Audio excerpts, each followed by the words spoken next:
अपने last lecture में हम लोगों का हुआ था till this topic which is your national occupational safety and health advisory board and state occupational safety and health advisory board.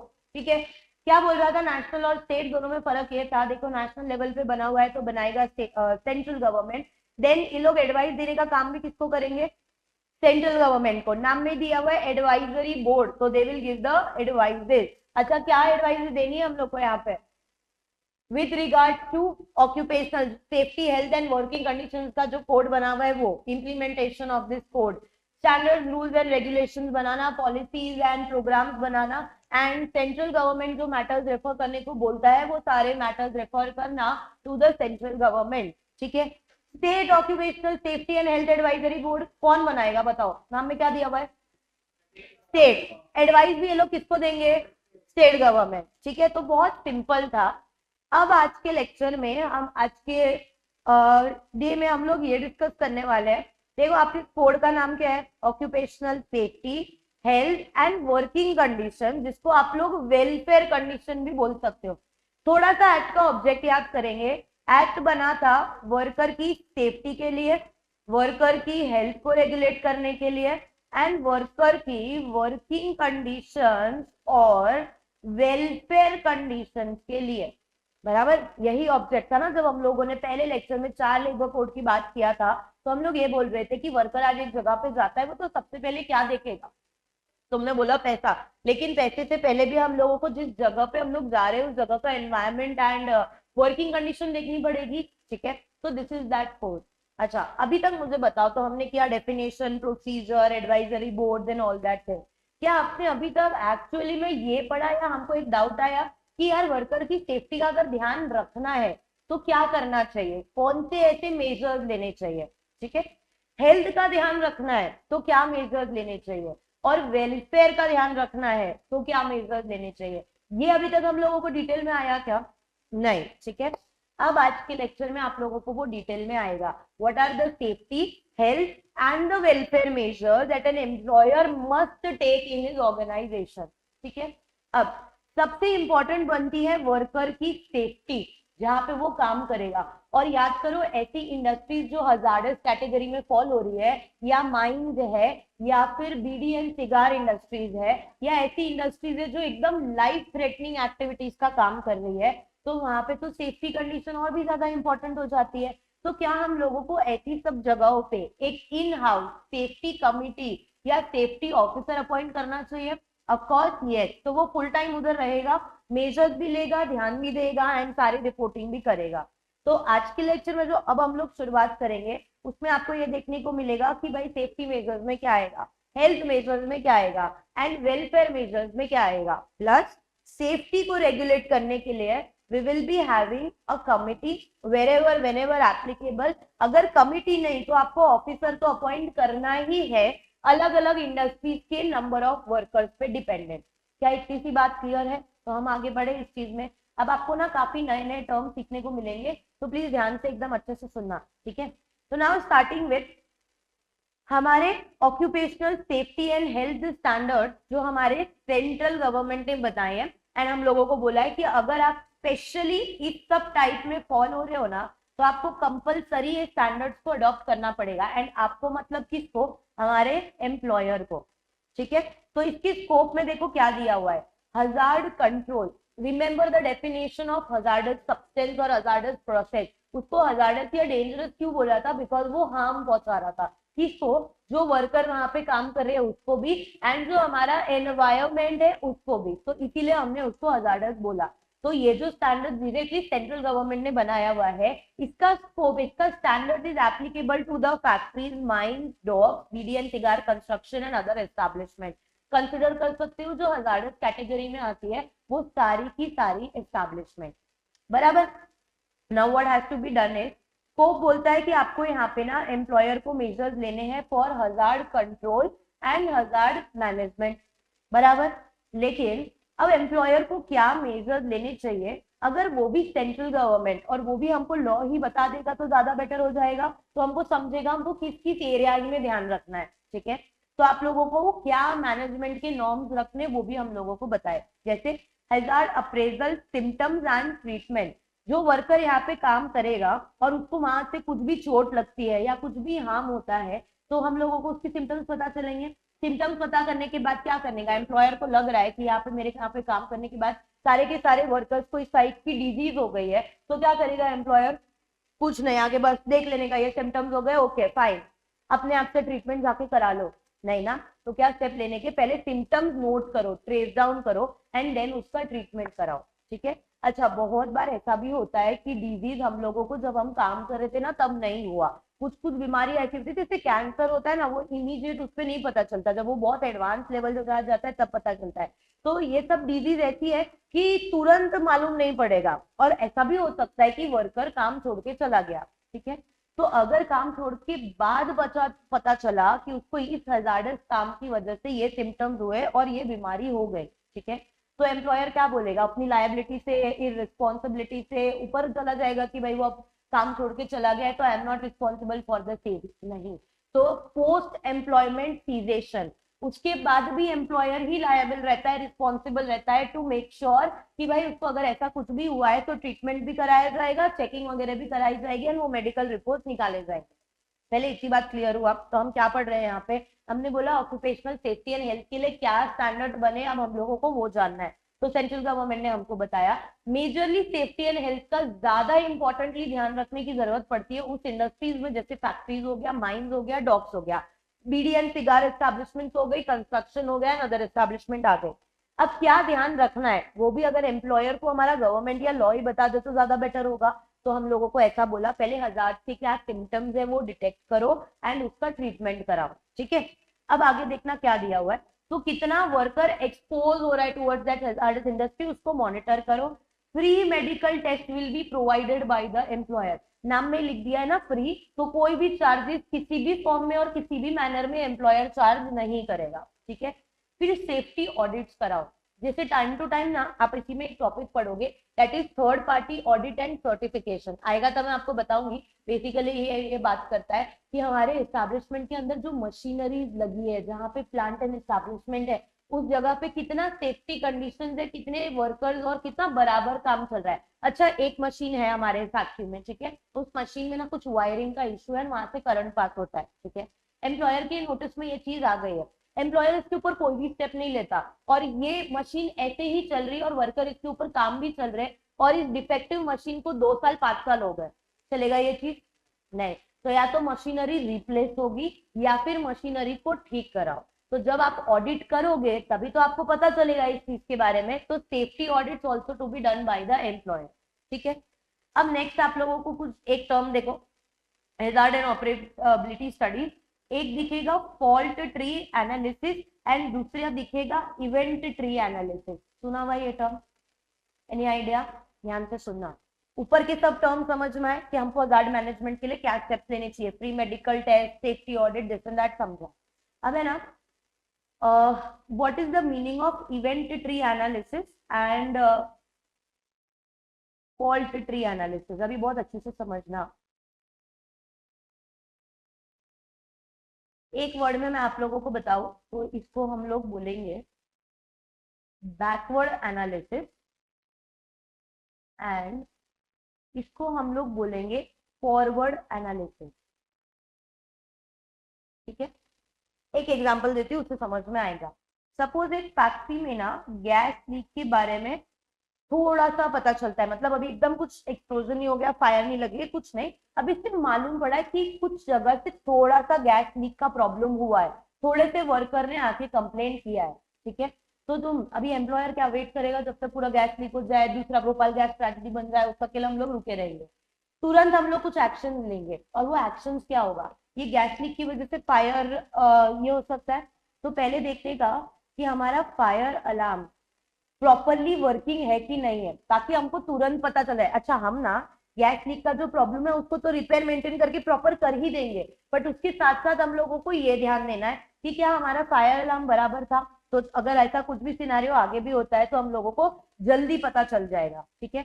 अच्छा, फायर वाली सिचुएशन हो जाती है तो हम पहला फोकस क्या होगा, वर्कर को उस जगह से एग्जिट कराओ। ठीक है। तो वो एग्जिट की प्लेसेस बराबर से हर जगह पे है कि नहीं, और है तो चलो ठीक है, क्या वर्कर को सारे के सारे एग्जिट प्लेसेस के बारे में पता है? ठीक है, तो ये क्या हुआ, एक गैस लीक, जो छोटा सा एक्सीडेंट, छोटा सा जो चीज हुआ था, उसकी वजह से ना हमने एक फॉरवर्ड एनालिसिस कर लिया कि इससे कनेक्टेड जो भी मेजर्स होने चाहिए, क्या वो सारे मेजर्स बराबर है कि नहीं है। कुछ समझा क्या? गया कुछ दिमाग में? अच्छा, फिर बैकवर्ड एनालिसिस आप लोगों को दिया हुआ है, continuing with the gas leak example. ठीक है, अभी ये गैस लीक ना, चलो एक्सीडेंट हो गया, ओके, अभी एक्सीडेंट हो गया, देखो फायर, गैस लीक, ये सब एक्सीडेंट बहुत बार ऐसे होते हैं कि हमारे कंट्रोल में नहीं होते, वो पता है इतनी जगह से फायर लगती है और वो पूरे जगह पे फैल जाती है। ठीक है, तो अब वो गैस लीक तो हो गया, लेकिन ये क्यों हुआ था, क्या हम पास में जाके उसका एनालिसिस कर सकते हैं? बराबर, क्या हमारे जो सेफ्टी मेजर्स थे वो प्रॉपर नहीं थे क्या? या ऐसा भी तो हो सकता है कि कुछ ह्यूमन एरर की वजह से गैस लीक हो गया था, पॉसिबल। तो यहाँ पे ना कुछ एक्सीडेंट, कुछ इवेंट हो चुका है, उसकी वो क्यों हुआ, उसका पास्ट एनालिसिस आप लोग करते हो, उसको हम लोग बोलते हैं फॉल्ट ट्री एनालिसिस। देखो नाम में दिया हुआ है फॉल्ट, तो ऐसे याद रखो किसका फॉल्ट था या किसकी वजह से ये एक्सीडेंट हुआ, इसको आप बोलोगे फॉल्ट ट्री एनालिसिस। ठीक है, इवेंट ट्री एनालिसिस का मतलब ये हुआ, छोटा सा कुछ चीज हुआ है और हम आगे के लिए ना सब प्रिकॉशंस ले देते हैं, ठीक है, ताकि हम जो बड़े से बड़ा इवेंट हो सकता है उसको प्रिवेंट कर सके। इसको आप लोग बोलोगे इवेंट ट्री एनालिसिस। कुछ समझ में आया? ट्री ट्री, पेड़ पेड़, समझ में आए? एक ट्री एनालिसिस ऐसा है जो फॉरवर्ड है। अब prevention is better than cure, that is your event tree analysis. लेकिन फॉल्ट ट्री, हम ना फॉल्ट मतलब ऐसा किसी पे फॉल्ट नहीं निकाल रहे कि इसकी वजह से हुआ, हम बस ये जानना चाहते हैं what was the root cause of this accident, and that is called as your fault tree analysis. समझ आया? तो हमारे एम्प्लॉयर को एज द केस में भी एप्लीकेबल, जैसे उसके यहाँ कुछ एक्सीडेंट हो गया है तो वो करेगा फॉल्ट ट्री एनालिसिस, ताकि दूसरी बार सेम गलती ना हो। अगर कुछ ऐसा छोटा मोटा चीज दिखा था और अगर हम लोग पहले से ही सारे प्रिकॉशनरी मेजर्स ले लेते हैं तो उसको हम लोग बोलेंगे इवेंट ट्री एनालिसिस। कुछ समझ में आया? पक्का? ऑनलाइन स्टूडेंट समझा क्या? क्या पढ़ रहे हैं हम लोग, कहाँ आ गए, ऐसा नहीं लग रहा है ना? Are we clear with this two term? आगे बढ़े? डन डन, चलो good. So that is the case with respect to your hazard management norms. Okay, एक और चीज करते फिर मैं तुमको फटाफट से बताती हूँ हम लोग अभी तक क्या पढ़े थे। देन आई टोल्ड यू कि हजार्ड मैनेजमेंट या किसी को डिजीज हो जाती है तो हो सकता है कि वो वर्कर काम छोड़ के चला गया तो उसके बाद उसको डिजीज हुआ, पॉसिबल। ठीक है, तो क्या हमारा एम्प्लॉयर बोलेगा नहीं नहीं अब मैं इसका ट्रीटमेंट नहीं कराऊंगा, ये मेरा वर्कर नहीं है? नहीं, आप ऐसा नहीं बोल सकते। इसीलिए अब आएगा that is post employment disease detection is also covered. Post employment मतलब वो काम छोड़ के चला गया है, उसके बाद उसको क्या डिजीज हुई थी वो डिटेक्ट हुई है, उसके अंदर से वो सिम्टम्स दिखे हैं, तो even after the cessation of employment the employer is liable and responsible for the same. ठीक है, so standard based on the reports of designated authority, sector specific safety measures, and यहाँ पे ना वो measures cover हुए हैं जो second schedule के मैटर्स पे आते हैं। याद करो डिजीज का एक थर्ड शेड्यूल हमने पढ़ा था लास्ट वाले लेक्चर में, ठीक है, उसमें क्या दो कंडीशन थी पता है, कि employer must report about this thing and employer must provide compensation अगर किसी भी वर्कर को वो डिजीज हो जाती है। ठीक है, अब यहाँ पे सेकेंड शेड्यूल का मैटर्स का मतलब ये हुआ which is highly risky industries are covered under second schedule. ठीक है, तो हाईली रिस्की इंडस्ट्रीज में आप लोग वही केमिकल, टेक्सटाइल, ये जो ऊपर की इंडस्ट्रीज लिखी हुई थी उसको आप लोग हाईली रिस्की इंडस्ट्रीज में क्लासिफाई करोगे। तो हम जो ये हैजार्ड के नॉर्म और सेफ्टी के नॉर्म्स बात कर रहे हैं ना वो स्पेसिफिकली अप्लाई होंगे to the second schedule of industries. बस इतना याद रखना, सेकेंड शेड्यूल मतलब क्या, तो highly risky industries, the chemical, textiles and all that industry, और स्टार्टिंग में आपको दिया हुआ था वो standard is made for this particular thing. तो है कुछ दिमाग में? तो this is your first question कि हमारे डायरेक्टली इस केस में सेंट्रल गवर्नमेंट ने चीजें बनाई हुई है so that an employer can take measures for the control. Okay, अभी फटाफट से सुनो। तो हम लोगों ने क्या बोला, ये दोनों मीनिंग में लिखती हूँ ताकि तुम लोग जब लिखोगे ना तो यदि इसका मीनिंग लिख देना। ठीक है, तो हम लोगों ने क्या बात किया, हम लोग बोल रहे हैं कि क्या मेजर्स लेने हैं फॉर सेफ्टी। अच्छा, ये मेजर्स हम लोगों को किसने बताए? सेंट्रल गवर्नमेंट ने बताया। किसको फॉलो करने बोला है? एम्प्लॉयर को। बट कौन से एम्प्लॉयर को? मोर स्पेसिफिकली तो जो सेकेंड शेड्यूल में आते हैं, second schedule is your highly risky industries, and जो ऊपर दिया हुआ था आप लोगों को cigarettes and bidi industries, construction etcetera. ठीक है, अब एम्प्लॉयर को करना क्या है, तो एम्प्लॉयर को ना उस हैजार्ड्स की वजह से क्या सिम्टम्स डिटेक्ट हुए हमारे वर्कर में वो पहले डिटेक्ट करने हैं। डिटेक्ट करने के बाद हम इसका ट्रीटमेंट करेंगे, एंड ट्रीटमेंट मतलब वो free medical test and all that thing will take place. ठीक है, अच्छा, अगर एम्प्लॉय या वर्कर जब काम कर रहा था तब उसको डिजीज पता नहीं चली, लेकिन पोस्ट एम्प्लॉयमेंट हुई तो भी कवर होगा क्या यहाँ पे? ऑफकोर्स ये। अब अपना एम्प्लॉयर बोलता है कि अगर आप मुझे मोर स्पेसिफिक मेजर्स बता दो कि मुझे क्या करना चाहिए ना, तो मेरे लिए काम थोड़ा सा और आसान हो जाएगा। तो क्या हमको मेजर्स भी बताए गवर्नमेंट ने? यस, हमको मेजर्स में ऐसे बोला, तुमको 2-4 नाम याद रहेंगे ना तो भी चलेगा। जैसे एक हो गया event tree analysis and fault tree analysis. ठीक है, दूसरा याद रख सकते हो आप, very important, which is your safety audit. ठीक है, फिर हजार्ड मैनेजमेंट ऐसे करके आप लोग लिख दो, तो वो हो गए हजार्ड मैनेजमेंट नॉर्म। ठीक है, अभी पोस्ट एम्प्लॉयमेंट भी अगर कोई डिजीज पता चला तो वो भी यहाँ पे कवर होगा, and all these are more specific for second schedule matters, and second schedule matters का मतलब हुआ highly risky industry. Are we clear now? एकदम छोटू सा बेसिक बेसिक चीज है। अब आते हैं मेन चीज, क्या हम लोगों को हमारे फैक्ट्री या हमारे एस्टैब्लिशमेंट के अंदर safety committee and safety officer appoint करना चाहिए क्या?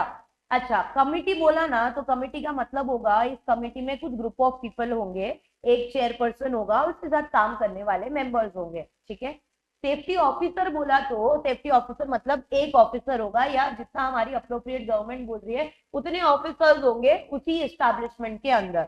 ठीक है, अब हमारी गवर्नमेंट ने ना सेफ्टी ऑफिसर कब कंपलसरी बनाना है उसके लिए आप लोगों को क्राइटेरिया दी हुई है कि सपोज फैक्ट्री की बात हो रही है तो फैक्ट्री में इतने नंबर ऑफ वर्कर्स से ज्यादा होगा तो आपको सेफ्टी ऑफिसर रखना पड़ेगा। लेकिन सेफ्टी कमिटी के लिए हमारा गवर्नमेंट बोल रहा है कि as the government may deem fit they will make mandatory for certain establishment कि आप सेफ्टी कमिटी को भी अपॉइंट करो। समझा? अच्छा, सेफ्टी कमेटी में एक होगा चेयरपर्सन और होंगे मेंबर्स। अपने लिए यहाँ पे इंपॉर्टेंट ये है कि मेंबर्स कौन होंगे। एस्टैब्लिशमेंट के अंदर है, एस्टैब्लिशमेंट के अंदर कौन दो लोग हैं? Employer and employee. तो कौन होना चाहिए मेंबर इसका? Of course employer and employee, यानी workers representative and employers representative. But अब एक बात बताओ, अगर employers representative and workers representative are equal in number तो चलेगा क्या? डिसीजन ही नहीं आ पाएगा कभी। तो यहाँ पे ऐसा बोला है, अच्छा वर्कर रिप्रेजेंटेटिव थोड़ा सा ज्यादा होना चाहिए as compare to your employer. Yes, तो उन्होंने ऐसा बोला फर्स्ट पॉइंट कि गवर्नमेंट जहाँ पे आप लोगों को बोलेगा वहां पे सेफ्टी कमेटी को आपको कंपलसरी बनाना पड़ेगा। दूसरा, सेफ्टी कमेटी में होंगे एम्प्लॉयर प्लस वर्कर के रिप्रेजेंटेटिव, बट हमको यहाँ पे सेफ्टी कंडीशन ज्यादा अच्छे से किसकी देखभाल करनी है? वर्कर की। So workers representative should be more than or equal to employers representative। समझ में आया? 3 पॉइंट, गवर्नमेंट जहां बोलेगा वहां बनेगा। कमिटी बोला तो चेयरपर्सन है ना, ग्रुप ऑफ मेंबर्स, तो यहाँ पे ग्रुप ऑफ मेंबर्स कौन? Employer plus workers representative. Safety का ध्यान ज्यादा किसका रखना है? वर्कर का। तो वर्कर्स रिप्रेजेंटेटिव मोर देन और equal to employers representative. Are we clear with this? अब आपको सेफ्टी ऑफिसर के लिए ये याद रखना पड़ेगा, number of workers. Number of worker इधर उधर नहीं होना चाहिए, जो है जिसका वो याद रहना चाहिए। ठीक है, तो आप safety officer is said to be mandatory in, अगर आपकी फैक्ट्री है फैक्ट्री, तो फैक्ट्री के अंदर अगर 500 or more workers are working then safety officer, in house safety officer is mandatory. Okay, अगर आपकी फैक्ट्री है लेकिन उस फैक्ट्री में हैजार्डस प्रोसेस कर रहे हैं तो इधर मैं नंबर ऑफ वर्कर्स ज्यादा होगा तब तक का वेट करूं कि लेस नंबर ऑफ वर्कर्स में भी आ जाएगा? Yes.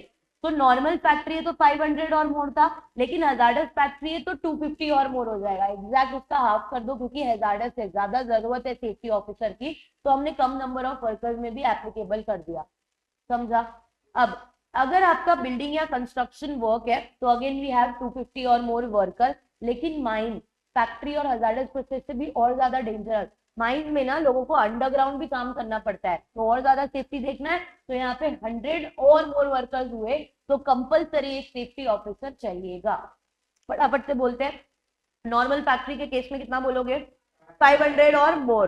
Factory which is involving hazardous processes 250 or मोर, ठीक है। बिल्डिंग और कंस्ट्रक्शन वर्क अगेन 250 और मोर, लेकिन माइंस अंडरग्राउंड काम तो 100 और मोर। अच्छा, सेफ्टी कमेटी का नंबर गवर्नमेंट बोलेगा वहां पे इस्टेब्लिश होगा। समझ आया? इतना तक क्लियर हुआ? तो this is how your thing है। एक और छोटा सा चीज करते हैं, उसके बाद आप लोग लिखना। नाउ सी, अब जैसे हम लोगों ने सेफ्टी सेफ्टी का इतना सारा बात किया ना, अभी वर्कर की हेल्थ के लिए हम लोगों की बात हो रही है। एंड वापस से देखो किसकी रिस्पॉन्सिबिलिटी बनाई है, employers responsibility for the health safety and working condition.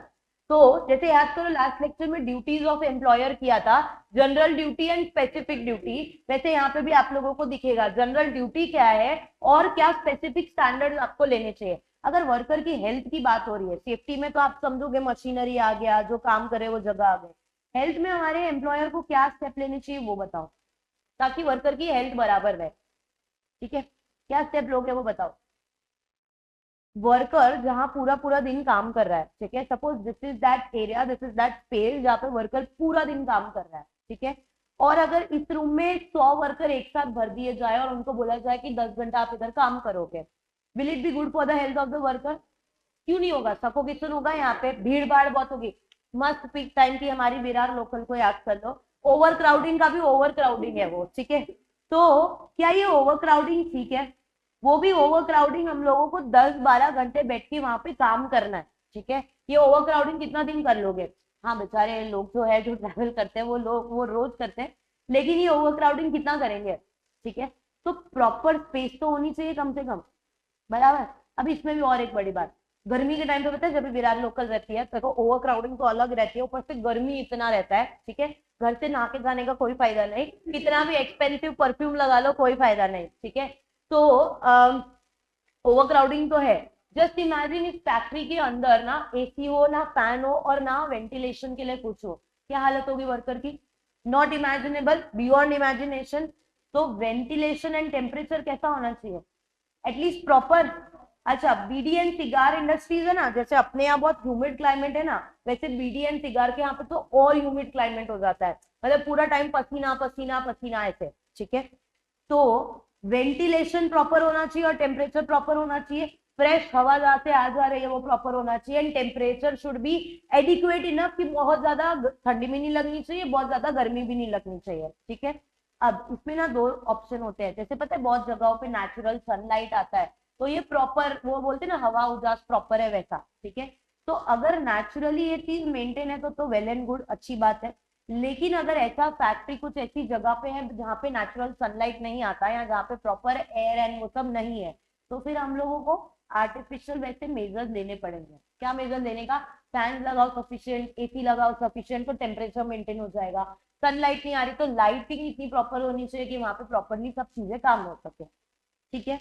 अब आते हैं बहुत ही इंपॉर्टेंट पॉइंट पे, that is the washroom facilities. अभी मुझे इसके बारे में कुछ ज्यादा बोलने की जरूरत नहीं पड़ेगी, जितने हम पब्लिक वॉशरूम्स एंड टॉयलेट्स की बात करेंगे तो we all know the situation. And cleanliness और हाइजीन तो बहुत वो है।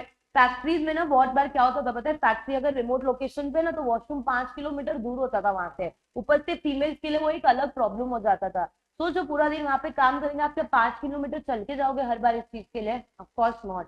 तो washroom facilities which will be obviously factory के अंदर या nearby to the factory और दैट एस्टैब्लिशमेंट सेपरेट होना चाहिए मेल फीमेल के लिए। And they have also said for the transgender employees, अगर कोई ट्रांसजेंडर एम्प्लॉइज काम कर रहे हैं तो male female and transgender employees के लिए एक सेपरेट वॉशरूम फैसिलिटी होना चाहिए, ऑब्वियसली क्लीन एंड हाइजीनिक होना चाहिए, प्रॉपर मेंटेनेंस होना चाहिए, ठीक है।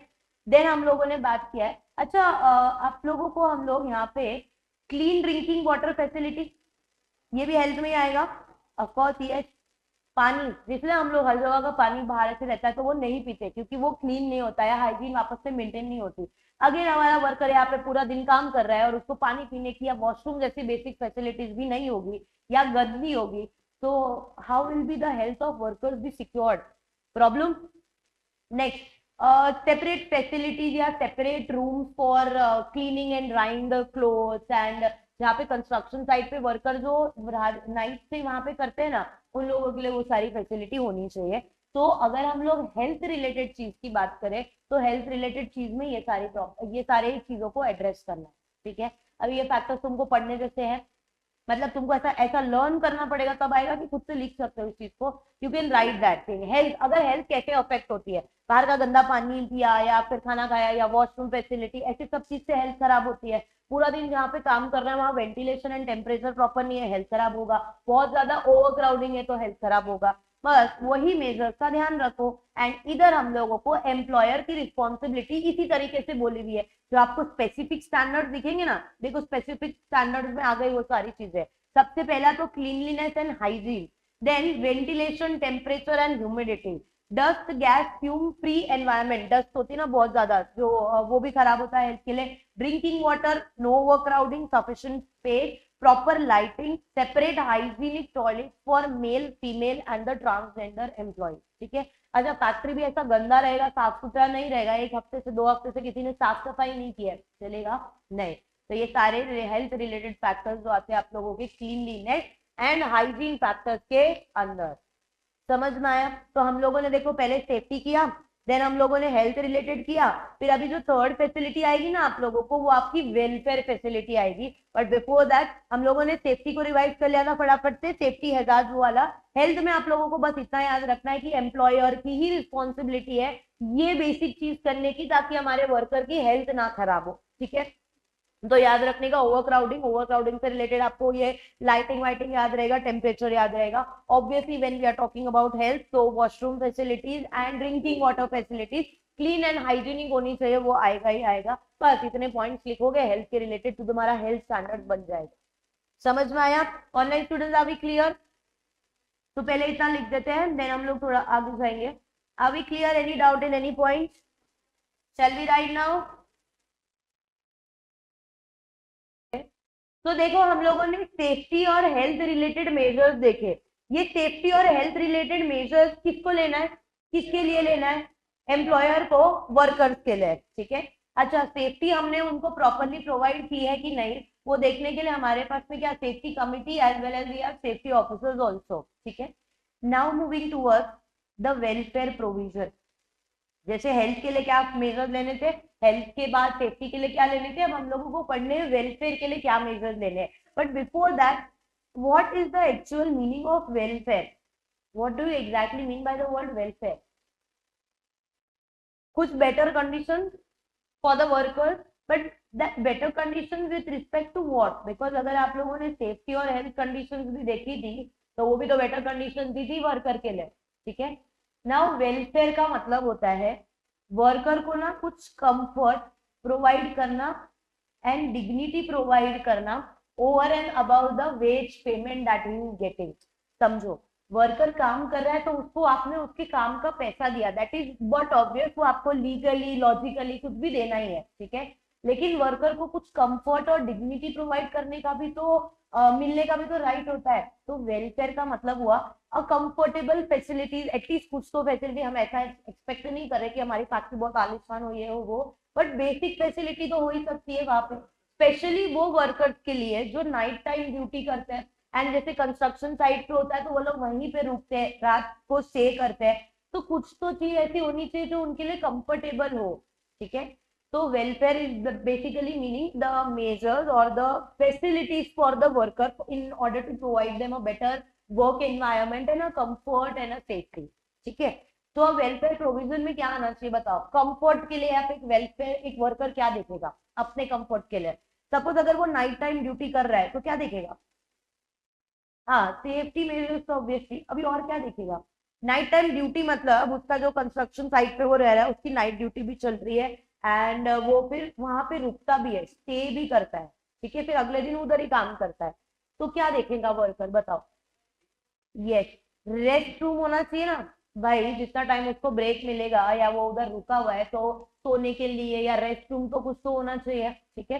फिर बहुत सारे वर्कर्स जैसे कंस्ट्रक्शन की साइट पे देखोगे ना, जिनके बड़े बड़े प्रोजेक्ट्स होते हैं, वो इंफ्रास्ट्रक्चर वाले, वो लोग है ना कंपनी का यूनिफॉर्म पहन के काम करते हैं, है ना।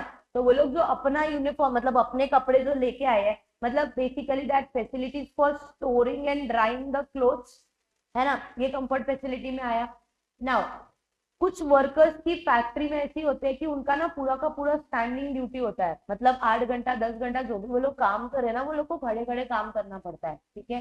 तो सोचो 8 घंटा खड़े रहना या कंटिन्यूस ऐसे रहना, तो इसके लिए कुछ सिटिंग फैसिलिटी भी होनी चाहिए ब्रेक टाइम पे, या कुछ जगह जैसे अभी काम चल रहा है, ऑटोमेटेड काम हो रहा है, तो उतने टाइम के लिए वो बैठ सकता है, तो वो सिटिंग फैसिलिटी होनी चाहिए। दिख रहा है इसमें कहीं ना कहीं वर्कर का कंफर्ट छुपा हुआ है, ठीक है। देन अच्छा, हमने वॉशरूम और ड्रिंकिंग फैसिलिटीज की बात किया था, कैंटीन होना चाहिए, कैंटीन, यस ऑफ कोर्स। अच्छा कैंटीन ना, इसमें दो चीजें ध्यान रखनी है। कैंटीन हम लोग वर्कर्स के लिए बना रहे हैं, तो फूड का कॉस्ट कुछ एकदम एक्स्ट्रा ऑर्डिनरी नहीं होना चाहिए, स्टारबक्स नहीं बनाना है हमको वहां पे। बेसिक फैसिलिटी, बेसिक खाना पीना उनको मिल सके इन हाउस, क्योंकि बार बार उसको बाहर जाने की जरूरत ना पड़े, तो कैंटीन बनाते हैं। लेकिन कैंटीन कंपलसरी तभी होगी जब एक नंबर ऑफ वर्कर से ज्यादा होंगे। देखो 2 जन के लिए आप कैंटीन नहीं बनाओगे, या कुछ नंबर छोटे नंबर ऑफ वर्कर्स के लिए कैंटीन नहीं बनेगा, तो वहां पे कैंटीन के लिए कंडीशन दिया हुआ। तो एक ये condition, food should be at a reasonable and affordable price, ठीक है। अच्छा वर्कर के लिए बना रहे, दैट डजंट मीन कि हम लोग फूड की क्वालिटी और सेफ्टी और हाइजीन को इग्नोर कर देंगे या कॉम्प्रोमाइज कर देंगे। तो फूड भी ऐसा हो जाना चाहिए जो हाइजीन हो, ऐसा नहीं एक हफ्ते का बना हुआ बासी खाना वो वर्कर को दिया जा रहा है, ठीक है। तो कैंटीन फैसिलिटी आएगा, ओके। तो ये ना कुछ कॉमन कॉमन वेलफेयर फैसिलिटी है। इसके अलावा और क्या आएगा होता है, एम्बुलेंस रूम होना चाहिए। अगेन इसमें आप लोगों को नंबर ऑफ वर्कर्स देखना पड़ेगा। एम्बुलेंस रूम इन हाउस, जैसे पता है बहुत सारी कैजुअलिटीज होता है एक साथ में, वर्कर का कुछ बीमारी हो गया है, एक्सीडेंट हो गया और उधर वो लोगों को अफेक्ट हो गया है। देखो वो फैक्ट्री से जहां तक आप हॉस्पिटल तक लेके जाओगे तो टाइम लग जाएगा। बहुत बार ऐसे इंसिडेंट हुए हैं कि एम्बुलेंस से लेके जाने में, हॉस्पिटल पहुंचने तक में ही लोगों का डेथ हो जाता है। तो ये टाइम पीरियड हम लोग बचा सके, इसीलिए जब बहुत ज्यादा वर्कर है फैक्ट्री में और कभी ऐसा कुछ अनहोनी हुआ, तो अगर हमारे पास इन हाउस एम्बुलेंस रूम होगा तो हम फटाफट ट्रीटमेंट चालू कर पाएंगे और हम लोग वर्कर की वेलफेयर को देख पाएंगे। तो एम्बुलेंस रूम की जरूरत है। फिर वापस आप लोग का वो मेडिकल टेस्ट होना चाहिए टाइम टू टाइम, ये सब चीजें आती है वेलफेयर फैसिलिटी में। अगेन वेरी कॉमन कॉमन नाम याद रखोगे ना, मीनिंग समझोगे वेलफेयर का, and associate that with the comfort of a worker, तो आपको अपने आप कंडीशन फैक्टर याद में आ जाएंगे, ठीक है। तो देखो अभी बेसिक वेलफेयर फैसिलिटीज जो मैंडेटरी एंड मैंडेटरी है, ठीक है। पहला आपको दिया हुआ है separate washing facilities for male and female, कपड़े धोने के लिए और वो सब washing facilities. Separate bathing places and locker room for male female and transgender, ताकि वहां पे वो लोग अपने कपड़े सामान चीज जो भी लेके आए वो रख सकते हैं, ठीक है। Places for keeping in drawing the cloth. Sitting arrangement for standing workers, ऐसे लोगों का काम तो पूरा पूरा दिन खड़े रह के करना पड़ता है, उनके लिए sitting places. Canteen in establishment with 100 और मोर वर्कर्स, देखो कैंटीन मैंडेटरी तभी होगा जब आपके फैक्ट्री में या एस्टैब्लिशमेंट में 100 या 100 से ज्यादा वर्कर्स काम कर रहे हैं, ठीक है। अब इस वर्कर्स में ना आप लोग टोटल सारे वर्कर्स काउंट करोगे, वो कॉन्ट्रैक्ट बेसिस पे हो, वो परमानेंट हो, सारे लोगों को काउंट किया जाएगा, ठीक है। देन आता है pre employment and periodic medical examination of mine workers, of course it's very essential.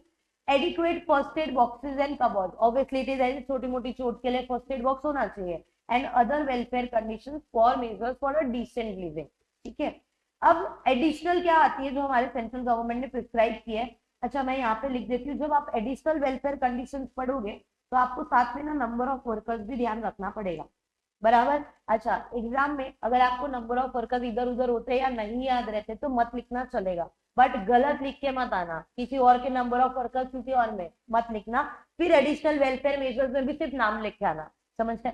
अब देखो ambulance rooms in factories mines and construction, देखो एम्बुलेंस रूम मतलब एक पूरा का पूरा सेपरेट रूम प्रोवाइड करना है, तो जब ज्यादा नंबर ऑफ वर्कर्स होंगे तभी आएगा, तो इन्होंने बोला है 500 और मोर वर्कर्स, ठीक है।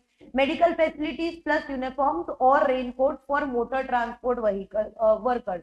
Shelters, restrooms and lunchrooms, factories and mines where there are 50 or more workers. Motor transport के लिए नाइट हॉल्स, अभी थोड़ी देर में हम लोग बात करेंगे डिटेल में कि मोटर ट्रांसपोर्ट वर्कर्स में कौन कौन लोग इंक्लूड होते हैं, ठीक है। तो उनके लिए हम लोगों को नाइट हॉल्स के लिए एक जगह देनी है। Welfare officers in factories mines and plantation with 250 or more workers. Safety officer पढ़ा था आप लोगों ने, दिया हुआ था 500 और 250 और समथिंग। वैसे हम लोगों को हमारा एम्प्लॉयर सारी वेलफेयर फैसिलिटीज दे रहा है कि नहीं, उसके लिए चाहिए हम लोग को वेलफेयर ऑफिसर जो सिर्फ और सिर्फ ये जो कंडीशन लिखी ना ये वाली एंड ये वाली, इसका ध्यान रखेगा और ध्यान देगा। That's why we need a full time in house welfare officer जब हमारे फैक्ट्री में या एस्टैब्लिशमेंट में 250 or more workers are given, ठीक है। देन अब ये ना, ये बहुत अच्छी चीज लिखी है कंस्ट्रक्शन साइट पे, जो भी अपने बात कर रहे थे कि लोगों को रुकना पड़ता है, तो जब तक पूरा प्रोजेक्ट हो जाता है ना, एंड आपको पता है ना, इंटर स्टेट माइग्रेंट वर्कर्स, उनका जो कुछ परमानेंट जगह भी नहीं होता, वो लोग उधर ही फैक्ट्री में वगैरह रुक जाते हैं। तो इन्होंने देखो क्या दिया है, टेम्पररी लिविंग अकोमोडेशन। टेम्पररी बोला है, मतलब जितने टाइम के लिए काम चलेगा उतना। अभी आगे देखना, फ्री लिख दिया है, मतलब वर्कर से 1 भी रुपया चार्ज नहीं कराया जाएगा। For building worker near work site, मतलब जहाँ पे वर्क साइट पे काम चल रहा है और उसके ही नजदीक में हमको एक एरिया, एक रूम देने का जहाँ पे वर्कर रुकेगा। बट ये कितने टाइम के लिए होगा? Only for temporary time period, जब तक काम चलेगा, and this will be free of cost, ठीक है। अब आगे देखो क्या बोल रहे हैं, plus removal after work plus return of the land. मतलब समझ आया? वर्कर है ना, उनको अगर हमने थोड़े टाइम के लिए अकोमोडेशन दिया है, तो ऐसा नहीं कि वर्कर को वो अपना परमानेंट घर समझ के उधर मस्त कब्जा करके बैठ जाने का कि अब तो ये मेरी जगह हो गई, ठीक है। बिकॉज एम्प्लॉयर ने या कॉन्ट्रैक्टर ने भी वो जगह रेंट पे लिया होगा या किसी और की जगह ली होगी, तो ऑब्वियसली टाइम से उसको वापस करना पड़ेगा। और कॉन्ट्रैक्टर ने या एम्प्लॉयर ने क्या बोला होगा कि सपोज मेरा काम 2 साल तक चलने वाला है, तो मुझे 2 साल के लिए जगह चाहिए, तो ऑब्वियसली ना 2 साल बाद आप जगह को वापस करोगे। इसलिए क्या लिखा है देखो, कब्जा करे हमारे वर्कर, उससे पहले ही जब काम खत्म हो जाए तो इज्जत से उनको बोलो tata bye bye from this place, कल से आपको यहाँ नहीं रहना है। दूसरा, ये जिसकी भी प्लेस थी, जिसकी भी लैंड थी, उसको वापस दे दो, ठीक है। ये लिखना बहुत जरूरी था। जैसे हम लोग वर्कर के लिए बोले ना टेम्पररी और फ्री अकोमोडेशन, वैसे कुछ कुछ चीजें एम्प्लॉयर के इंटरेस्ट में और कॉन्ट्रैक्टर के इंटरेस्ट में भी होती है, तो इसीलिए वो लोग ने ऐसा लिखा हुआ है, ठीक है। देन देखो, अब ये कंस्ट्रक्शन साइट पे मेजरली कॉन्ट्रैक्टर अपॉइंट करता है। कॉन्ट्रैक्टर की रिस्पॉन्सिबिलिटी होती है कि वर्कर को वेजेस प्रोवाइड करे और ये फैसिलिटीज प्रोवाइड करे। तो लेकिन क्या contractor is that real employer? उसके ऊपर प्रिंसिपल एम्प्लॉयर है। तो कॉन्ट्रैक्टर ने जो भी खर्चा किया for this accommodation, for providing this accommodation, उसका रीएम्बर्समेंट हमारा प्रिंसिपल एम्प्लॉयर प्रोवाइड करेगा। रीएम्बर्समेंट समझता है? कंपनी के बिहाफ पे खर्चा किया, कंपनी वाले उसको रीएम्बर्स करते हैं, मतलब तुमको वो पैसा वापस देते हैं, दैट इज रीएम्बर्समेंट। तो वापस से सुनो, प्रिंसिपल एम्प्लॉयर जिसका प्रोजेक्ट चल रहा था, कॉन्ट्रैक्टर जो हमारे कॉन्ट्रैक्ट लेबर्स को लेके आता है, और कॉन्ट्रैक्टर ने ही एक जगह रेंट पे लिया जहाँ पे लेबर्स को रखा। लेकिन क्या कॉन्ट्रैक्टर को ये पैसा अपनी जेब से देना है? नहीं, प्रिंसिपल एम्प्लॉयर देगा। तो पहले कॉन्ट्रैक्टर ने अपने जेब से पैसे रेंट कर लिया, now the principal employer will reimburse that much amount, ठीक है। एंड लास्ट में लिखा हुआ है एनी अदर प्रिस्क्राइब्ड मैटर्स और any other prescribed welfare condition. अब इसमें एक और वेलफेयर कंडीशन आती है, फॉर सिर्फ एंड सिर्फ that children who are below the age of 6 years। Creche facility समझता है? एक पता है बच्चे लोगों को प्ले एरिया जैसा, किड जोन जैसा देखा रहेगा ना, वैसी प्ले एरिया जैसी रहती है, रूम रहता है और वो झूले लगे रहते हैं जहाँ पे वो बच्चों को रखा जाता है, वो लोग खेलते हैं, पूरा दिन रहते हैं, वैसे। तो हमारी फैक्ट्री या इस्टेब्लिशमेंट के अंदर भी ऐसा क्रेच फैसिलिटी प्रोवाइड करने का मतलब एक सेपरेट रूम प्रोवाइड करने का, जहाँ पे जैसे वो वर्कर्स लोग नहीं अपने बच्चे लोग को लेके आते, कितनी बार तो न्यू बॉर्न बेबीज को लेके आते हैं लोग साइट पे, तो अब उनको तो काम नहीं कराना है हमको, तो उसको एक अलग रूम में रखा जाएगा। एंड ये सिर्फ उन्हीं के लिए, बच्चा किसको बोलोगे यहाँ पे क्रेच और ये सब ऐसा किड्स एरिया किसके लिए चाहिए? The child is below the age of 6 years, ठीक है। ऐसा नहीं कि जो बड़े बड़े लोग हैं वो भी उधर आके बैठ गए, चलो आज हम लोग क्रेच फैसिलिटी एक्सप्लोर करने जा रहे हैं, उनके लिए नहीं। Only and only for those children who are below the age of 6 years, मतलब छोटे बच्चे जो अपना ध्यान खुद नहीं रख सकते एंड जिनके मदर एंड फादर काम करने के लिए आ रहे हैं उनके लिए, ठीक है। लेकिन क्रेच फैसिलिटी मतलब एक सेपरेट रूम भी तभी होगा जब एक ऑर्गेनाइजेशन के अंदर more than 50 employees are working, ठीक है। तो that will be of creche का कंडीशन। अच्छा, ये क्रेच फैसिलिटीज ना गवर्नमेंट कॉमनली प्रोवाइड करेगा या म्युनिसिपैलिटीज प्रोवाइड करेंगी, एनजीओ प्रोवाइड करेंगी, या 2-3 लोग कलेक्टिवली मिलके प्रोवाइड करेंगे, ठीक है। तो ये हुए आप लोगों के वेलफेयर मेजर्स। 2 चीजें आएंगी वेलफेयर में, एक तो बेसिक है, वो सबको प्रोवाइड करनी है, कैंटीन बेसिक है, लेकिन 100 और मोर होगा तब की वो बेसिक है, लेकिन बाकी की सब चीजें देखोगे जैसे storing and drawing cloth and all that thing, वो बेसिक मेजर्स। एडिशनल मेजर्स जो सेंट्रल गवर्नमेंट बोलता है, इसमें आप लोगों को नंबर ऑफ वर्कर्स देखना पड़ेगा। जैसे एम्बुलेंस रूम बोला तो 500 और मोर वर्कर्स आएंगे, ठीक है। शेल्टर्स रेस्ट रूम बोला तो 50 और मोर वर्कर्स आएंगे, ओके। अब एक्चुअल में इनको वेलफेयर फैसिलिटी मिल रही है कि नहीं, वो कौन ध्यान रखेगा? तो we will be having a separate welfare officer, in house separate welfare officer. कब होगा? जब उस फैक्ट्री में या एस्टैब्लिशमेंट में 250 or more workers are working, ठीक है। फिर आपने जो टेम्पररी उनको लिविंग अकोमोडेशन दिया, जो फ्री ऑफ कॉस्ट दिया, वर्क साइट काम चलेगा तब तक, उसके बाद उनको जाने के लिए बोलो वहां से, और जिसका वो प्रॉपर्टी थी उसको ये प्रॉपर्टी वापस से रिटर्न कर दो। That are your welfare facilities including और क्रेचिस फैसिलिटीज, इसमें आएगा all those children who are below the age of 6 year, plus compulsory creche facility का जब एक एप्लीकेबल टू दैट ऑर्गेनाइजेशन जहाँ पे more than 50 workers are working, ठीक है। अब ये क्रेच फैसिलिटी इंडिविजुअली या म्युनिसिपैलिटीज, गवर्नमेंट, एनजीओ प्रोवाइड करेंगे या pooled by all the establishment साथ में प्रोवाइड करेंगे।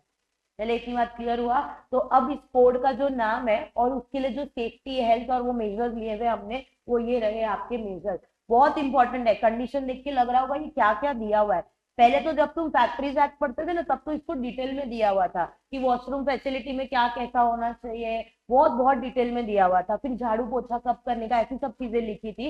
ये सब चीजों को अभी वो लोगों ने हटा दिया, तो सोफिस्टिकेटेड सिंपल पॉइंट्स में लिखा हुआ है। बट इंपॉर्टेंट इसीलिए है बिकॉज देखो पूरा code revolves around this things only. हमने अथॉरिटी बनाई, डेफिनेशन बनाई, इतना सारा तामझाम किया, तो किस चीज के लिए, ताकि हर एक वर्कर को ये सब मिल सके। तो तुम्हारे एग्जाम पॉइंट ऑफ व्यू से भी वो लोग पूछेंगे कोई भी एक शॉर्ट नोट की, short note on safety measures और हेल्थ और वेलफेयर मेजर, तो याद रखना पड़ेगा कोड का सबसे इंपॉर्टेंट पार्ट ही ये है, ठीक है। इजी है लेकिन याद तो हो जाएगा, और थोड़ा सा कभी कभी लगेगा ये क्या इलॉजिकल बोरिंग चीजें दिया हुआ है, बट काम का है, कोड बना ही इस चीजों के लिए है, ठीक है। तो that is your welfare measures. अब इसके बाद ना बहुत काम का टॉपिक चालू होगा, hours of work and leave. बहुत काम की चीज है। जैसे वेजेस का डेफिनेशन किया था ना, बीच में थोड़े से वर्किंग नोट्स कैलकुलेशन आ गया था, वैसे यहाँ पे भी है बट उतना ज्यादा नहीं है, एक दो पॉइंट में वो चीज दिया हुआ है, बट समझना बहुत अच्छे से है, ठीक है। तो हम पहले ये वेलफेयर मेजर्स लिख देते हैं, उसके बाद हम लोग will start with that topic, ठीक है। इसमें I don't think any point में आपको डाउट होगा, बट अगर है online and offline you can ask me, otherwise you can start writing फटाफट से। Next topic is very important. अब हम लोग डिस्कस करने जा रहे हैं the hours of work and leave, हमारा मोस्ट फेवरेट टॉपिक। कितना घंटे की ड्यूटी करनी है और लीव कितनी मिलेगी, ठीक है। चलो इसको, इसके प्रोविजन पढ़ने से पहले मुझे बताओ आप क्या चाहोगे, मतलब कि डेली कितने आवर्स की ड्यूटी होनी चाहिए। तुम तो बोलोगे कुछ नहीं होनी चाहिए, बट लॉजिकली कितने आवर्स की ड्यूटी होनी चाहिए। हाँ, 8 आवर्स ऑफ ड्यूटी, हमने देखा गया इधर कहीं 8 hours of duty, 9 to 5, 10 to 6 जो भी है, ओके। क्या लीव मिलनी चाहिए, कितनी, जितनी मिले उतनी कम है, कितनी चाहिए लीव। लॉजिकली लॉजिकली बोलो, तुम्हारे दिली इच्छा नहीं पूछी जा रही है यहाँ पे। एक संडे, मतलब एक दिन संडे के लिए, फिर एक दिन उसके बाद संडे को रिकवर करने में, फिर आने में कि भाई मंडे आ चुका है, 6 की 6 दिन 7 दिन छुट्टी चाहिए। वेरी गुड, ओके नहीं नहीं छोड़ो छोड़ो, जाने दो, अभी तुम एकदम एकदम फुल फ्लेज, कितना भी बोल लो, चाहे पढ़ाई करो या काम पे जाओगे, यही होने वाला है, इसके अलावा कुछ नहीं होने वाला है। तो नाउ ठीक। अच्छा ये लीव में भी ना ऐसे होते ना, पेड लीव रहता है, अनपेड लीव रहती है, बोलो तो ये पेड लीव होनी चाहिए, मतलब छुट्टी भी ले रहे हैं और पेड लीव छुट्टी मिल रहा है, यस। तो अब है ना हम इस टॉपिक में आवर्स ऑफ वर्क की बात करने वाले हैं, कितने आवर्स की ड्यूटी करनी है। एक जो आप लोग पढ़ोगे, जो आपने 8 घंटे जो राइट बोला, ये जनरली सारे एस्टेब्लिशमेंट के लिए होगा, सब जगह नॉर्मली यही एप्लीकेबल होता है, यही आएगा। देन लीव के बारे में हम लोग बात करेंगे, तो दैट इज 1 फुल डे का लीव, दैट इज 24 आवर्स पूरा का हम लोगों को लीव मिलना चाहिए। ऐसी चीजें जनरल कंडीशन लिखी हुई जो हर एक एस्टैब्लिशमेंट के लिए एप्लीकेबल होगा।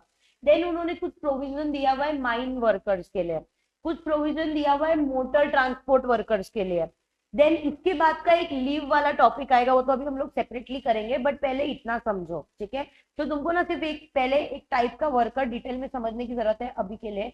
मोटर ट्रांसपोर्ट व्हीकल और मोटर ट्रांसपोर्ट वर्कर किसको बोलोगे, बताओ नाम से क्या समझ में आ रहा है, कौन होगा मोटर ट्रांसपोर्ट वर्कर, गाड़ी चलाने वाला। हाँ, तो तुम ऐसे ड्राइवर वाइवर बोल रहे होगे, इसको हम लोग ऐसे बोलते हैं जो या तो पैसेंजर ट्रांसपोर्ट करता है या गुड्स ट्रांसपोर्ट करता है, तो ये हुआ तुम्हारा मोटर ट्रांसपोर्ट वर्कर, ठीक है। अच्छा बस में पता है टिकट कंडक्टर जो रहता है, वो भी मोटर ट्रांसपोर्ट वर्कर में आएगा। अच्छा, जब व्हीकल्स, ये बस या कोई भी कार या वो जब गैराज में रहती है और वहां पे उसका रिपेयरिंग एंड मेंटेनेंस किया जाता है, तो वो गैराज के भी जितने भी वर्कर्स है वो लोग भी मोटर ट्रांसपोर्ट वर्कर्स में ही आएंगे, भले वो लोग गाड़ी नहीं चला रहे या नहीं चला रहे, इसका मतलब ये नहीं हुआ कि वो मोटर ट्रांसपोर्ट वर्कर में नहीं आए, ठीक है, तो ये लोग भी यहीं पे आएंगे। देन एक है सेल्स प्रमोशन एम्प्लॉय, ये नाम से समझ जाएगा, sales promotion employ, who is that? Wow, sales जो प्रमोट करा है, sales promotion employ, I can understand the feeling. अभी सुनो सुनो, सेल्स, अरे देखते वो हर जगह जा जाके मार्केटिंग एडवर्टीजमेंट प्रमोशन करते हैं ना, that is the sales promotion employ, ठीक है। दूसरा, वी हैव वर्किंग जर्नलिस्ट। आप लोगों ने देखा होगा जहां पे भी कुछ होता है और वहां पे वो लोग रिपोर्टर लोग पहुंच गए थे, रीटा रिपोर्टर पता है तुमको? हाँ, दैट इज वर्किंग जर्नलिस्ट, ठीक है। ऑन फील्ड जो लोग काम करते हैं, देखो इनका जॉब ना कैसा है बाकी लोगों की जॉब से इन कंपैरिजन ना, अगर आप ये मोटर ट्रांसपोर्ट वालों को देखो, सेल्स प्रमोशन वर्किंग जर्नलिस्ट, इनका ना ऑन फील्ड काम ज्यादा है। मतलब ये लोग फैक्ट्री या एस्टेब्लिशमेंट के अंदर बैठ के काम नहीं कर रहे, ये लोग बाहर जाके, मतलब अभी गाड़ी चला रहे बाहर काम कर रहे, सेल्स प्रमोशन एम्प्लॉय, बेचारे वो जो एजेंट, मार्केटिंग और सेलिंग वाले एजेंट रहते हैं ना, वो डोर टू डोर जाके सब प्रोडक्ट बेचना, पॉलिसी बेचना, ये सब काम करते हैं, ये ऑन फील्ड काम है। फिर वो जो रीटा रिपोर्टर है हमारी, जो न्यू वर्किंग जर्नलिस्ट है, वो जिस जगह पे कुछ नया रहेगा वहां पे वो लोग पहुंच जाएंगे, फिर उसको पूछेंगे आपको कैसा महसूस हो रहा है, वो सारे लोग ना वर्किंग जर्नलिस्ट क्लास में आते हैं। मतलब इनका ना ऑन फील्ड जॉब ज्यादा है। और रिपोर्टर्स के लिए तो ये बोला जाता है कि मतलब कहीं पे भी कुछ भी हुआ रहता है ना, they have to be present at that place. तो फीमेल्स वगैरह के लिए भी ना वो थोड़ा सा ऐसे लेस सेफ और वो कंसिडर किया जाता है, बिकॉज ग्राउंड लेवल रिपोर्टिंग करनी होती है ना, इसके लिए। तो ये कुछ तुमको अब जो टॉपिक हम पढ़ेंगे ना, hours of work and leave, उसमें आपको ये टाइप्स आएंगे, इसलिए मैंने तुमको पहले एक्सप्लेन कर दिया, ठीक है। अभी मोटर ट्रांसपोर्ट समझेगा, सेल्स प्रमोशन समझेगा एंड वर्किंग जर्नलिस्ट, ठीक है। बस अब वन बाय वन करके आप टॉपिक सुनते जाना, प्लीज ध्यान से सुनना इसको। So we have hours of work and leave. मेरे को समझ ही नहीं आ रहा कहाँ से आवाज आ रही है। अभी देखो क्या दिया हुआ है ये लोगों ने, जनरल वर्किंग आवर्स जो हम लोगों ने बात कर लिया, देखो आगे भी लिखा हुआ है मैक्स, ठीक है, मैक्सिमम 8 घंटे की ड्यूटी पर डे, ठीक है, and that daily work period with intervals and spread over as notified by the appropriate government, ठीक है। अब इन्होंने माइंस के लिए कुछ स्पेशल प्रोविजन बनाए हुए, और वो भी उस माइंस के वर्कर्स के लिए जो बिलो ग्राउंड जाके काम करते हैं।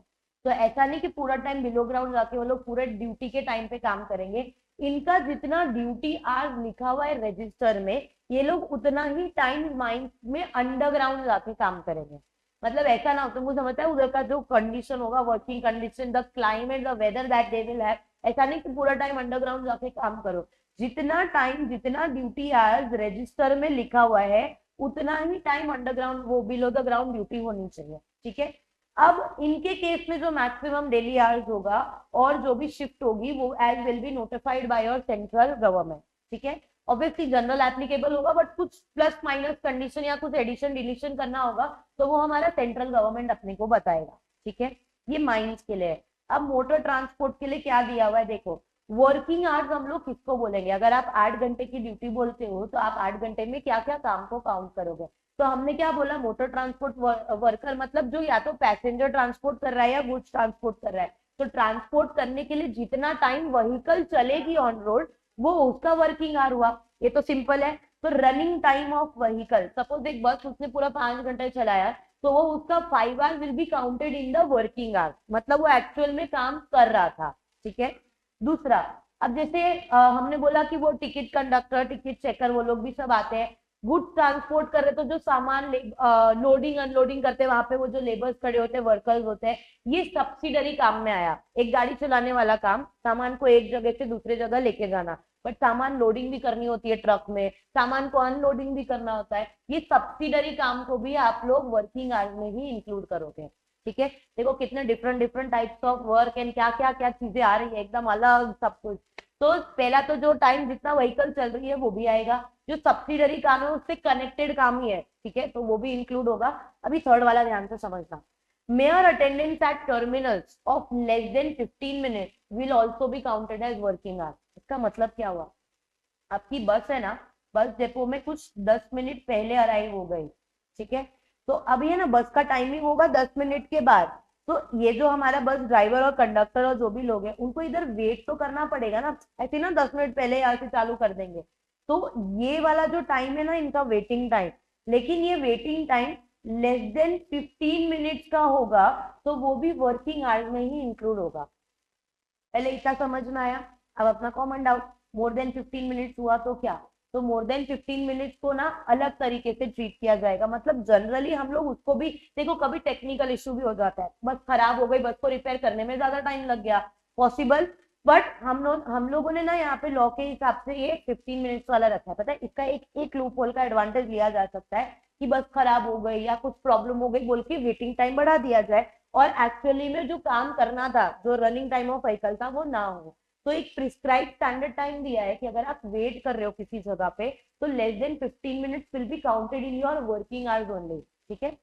अब अगर मोर देन 15 मिनट्स होता है, उससे ज्यादा का टाइम होता है ना, तो वो अप्रोप्रिएट गवर्नमेंट एंड हम लोग उस हिसाब से उस टाइम को डिसाइड करेंगे। अच्छा, मोर देन 15 मिनट्स अगर जेन्युइन रीजन की वजह से हुआ, जैसे बस खराब हो गई या कुछ प्रॉब्लम आ गया, तो हम लोग उसको वर्किंग आवर्स में इंक्लूड करेंगे। बट पता चला कि हमारा जो वर्कर था वो कहीं इधर उधर टाइम पास करने चला गया या कुछ भी चीज हुआ, तो फिर उसको अलग तरीके से ट्रीट किया जाएगा। ऑब्वियसली तुमको उस चीज का पैसा नहीं मिल रहा, तो वो वर्किंग आवर्स में इंक्लूड नहीं हुआ। तो समझा क्या? तो अभी देखो, एक लास्ट फिर हम लोग वापस से इसको समझते हैं। अभी जो वर्किंग जर्नलिस्ट है ना, वर्किंग जर्नलिस्ट उनके लिए बोला है कि लगातार 4 हफ्ते में 4 कॉन्जिक्यूटिव वीक्स में आप मैक्सिमम 144 आवर्स काम करोगे। ठीक है, लगातार 4 वीक्स मतलब 1 महीना हुआ, तो maximum 144 hours you will work, मतलब आपका working hour will B 144 hours will be maximum, वो भी 4 कॉन्जिक्यूटिव वीक्स में। ठीक है। अब फिर उन्होंने बोला है कि एटलीस्ट 24 आवर्स का rest, continuous rest in every 7 days. तो ये तो हम लोगों को पता है, एक दिन की जो छुट्टी होती है वो। ठीक है। तो क्या चीज पढ़ा आप लोगों ने, वो पहले समझना। एक जनरल कंडीशन दी जो सारे एस्टैब्लिशमेंट में एप्लीकेबल थी, मतलब सारे वर्कर के ऊपर आई। तो जनरल वाली बोलती है मैक्स 8 आवर्स, उसके ऊपर का जो लीव है, हॉलीडे जो भी है, वो अप्रोप्रिएट गवर्नमेंट डिसाइड करेगा। दूसरा टाइप जो हम लोगों ने देखा, माइन के वर्कर, स्पेशली वो भी बिलो द क्राउन जो काम कर रहे हैं वो, तो इनका जितना ड्यूटी आज रजिस्टर में लिखा होगा उतना ही वो लोग अंडरग्राउंड जाके काम करेंगे। ठीक है।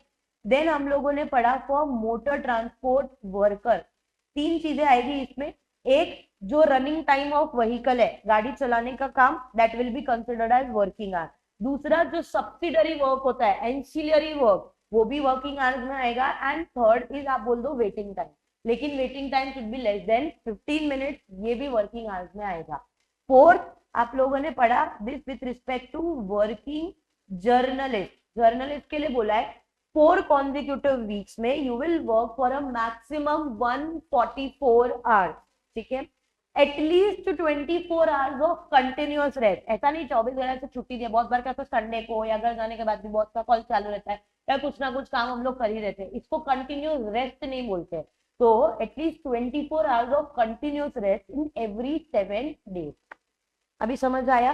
तो ये नॉर्मल प्रोविजन थे with respect two hours of work and leave. अब आपने को जो पढ़ना है ना, इसमें थोड़ा सा टेक्निकलिटीज है। अब नेक्स्ट वाला टॉपिक बोल रहा है स्पेशल लीव राइट्स। ये ना एप्लीकेबल होगा सिर्फ 2 टाइप की एम्प्लॉइज को, sales promotion and working journalist. And special leave rights का मतलब होता है in addition to the normal holidays and the casual leave that has been given। तो इसको अगर स्पेशल लीव समझना है ना, तो ये समझ लो कि पेड लीव कितना मिलेगा, ऐसे समझ लो। ठीक है। प्लीज अभी ध्यान से सुनना, ये बस एक लास्ट वाला चीज है वो। तो हम लोग बात करें कि sales promotion employees and working journalist के लिए we have special leave rights, मतलब हमने ना इस एम्प्लॉइज को और स्पेशल लीव दिया हुआ है, राइट दिया हुआ है उस चीज का। स्पेशल बोल दिया मतलब ये नॉर्मल हॉलीडे से और कैजुअल लीव से अलग है। ठीक है। अब ध्यान से सुनना, जो हमारा सेल्स प्रमोशन या वर्किंग जर्नलिस्ट जो भी है ना, इनको फॉर एवरी 11 डेज वर्कड, मतलब जितना इन्होंने 11 डेज काम किया, ठीक है, उसके सामने इनको एक फुल डे का विथ फुल वेजेस लीव मिलेगा। समझ आया कुछ? अभी है ना लिखना पढ़ना वो सब खाली आप ना समझने में ध्यान दो, हम इसका सॉल्व जो करेंगे लिखेंगे वो सब बाद में करेंगे, अभी सिर्फ समझ जाओ अच्छे से। ठीक है। तो sales promotion and working journalist के लिए इन्होंने बोला अर्नड लीव, मतलब आपको जो लीव मिलेगी आप 11 डेज जो भी काम करोगे, पर 11 डेज के ऊपर एक दिन की छुट्टी मिलेगी, एक पूरे दिन की छुट्टी मिलेगी एंड फुल वेजेस के साथ छुट्टी मिलेगी, मतलब आपको पूरा आपका पगार दिया जाएगा। पहले ये समझा। अब ये अर्न नॉर्मल लीव है, कभी कभी मेडिकल लीव भी हो सकती है, ठीक है। तो मेडिकल लीव के लिए 18 डेज ऑफ सर्विस, अभी ये ड्यूटी और सर्विस क्या है वो मैं बताती हूँ। ऐसे समझ लो पर 18 days of work being done एक दिन का छुट्टी मिलेगा, बट ये ना हाफ डे का वेजेस के साथ, मतलब ऊपर वाले में पूरे दिन की सैलरी मिल रही थी, यहाँ पे आधे दिन की सैलरी मिलेगा। कुछ गया दिमाग में? वापस अभी देखो, एक बार पढ़ते हैं फिर वापस देखते हैं। तो हम पढ़ रहे हैं sales promotion employ and working journalist के लिए we have a special leave right, this is over and about the normal leave that we get, ठीक है, and normal leave holidays and the casual leave that we get. तो देखो दो type के दिखेंगे आपको, एक दिखेगा अर्न्ड लीव एंड एक मिलेगा मेडिकल लीव, ठीक है। अर्न्ड लीव में बोला हुआ है, अभी ये इसीलिए मैंने आपको पहले समझा दिया। पहले for every 11 days of work done, मतलब for every 11 days of duty period एक दिन का आपको छुट्टी मिलेगा। एक दिन छुट्टी बोला मतलब पूरे एक दिन की छुट्टी। अच्छा, उसके साथ में आपको पूरा का पूरा आपका पेमेंट भी मिलेगा, फुल वेजेस, ठीक है। लेकिन अगर आप मेडिकल लीव देना चाहते हो, जब भी मेडिकल इमरजेंसी हो जाती है, तो for every 18 days of service period, ऊपर मैंने बोला ड्यूटी पीरियड, इधर सर्विस पीरियड, दोनों में क्या फर्क होता है पहले ये समझ जाओ फिर बात करते हैं। तो for every 18 days of service period you will again get 1 full day of holiday, but अभी यहाँ पे आधे दिन का वेज मिलेगा। अभी समझ आया? पक्का? ऑनलाइन स्टूडेंट समझा? समझा ना दोनों पॉइंट की? वापस बोलना है तो मुझे फटाफट बताओ, मैं बताती हूँ। इतना क्लियर है? डन। अब ड्यूटी पीरियड और सर्विस पीरियड में क्या डिफरेंस है वो सुनो।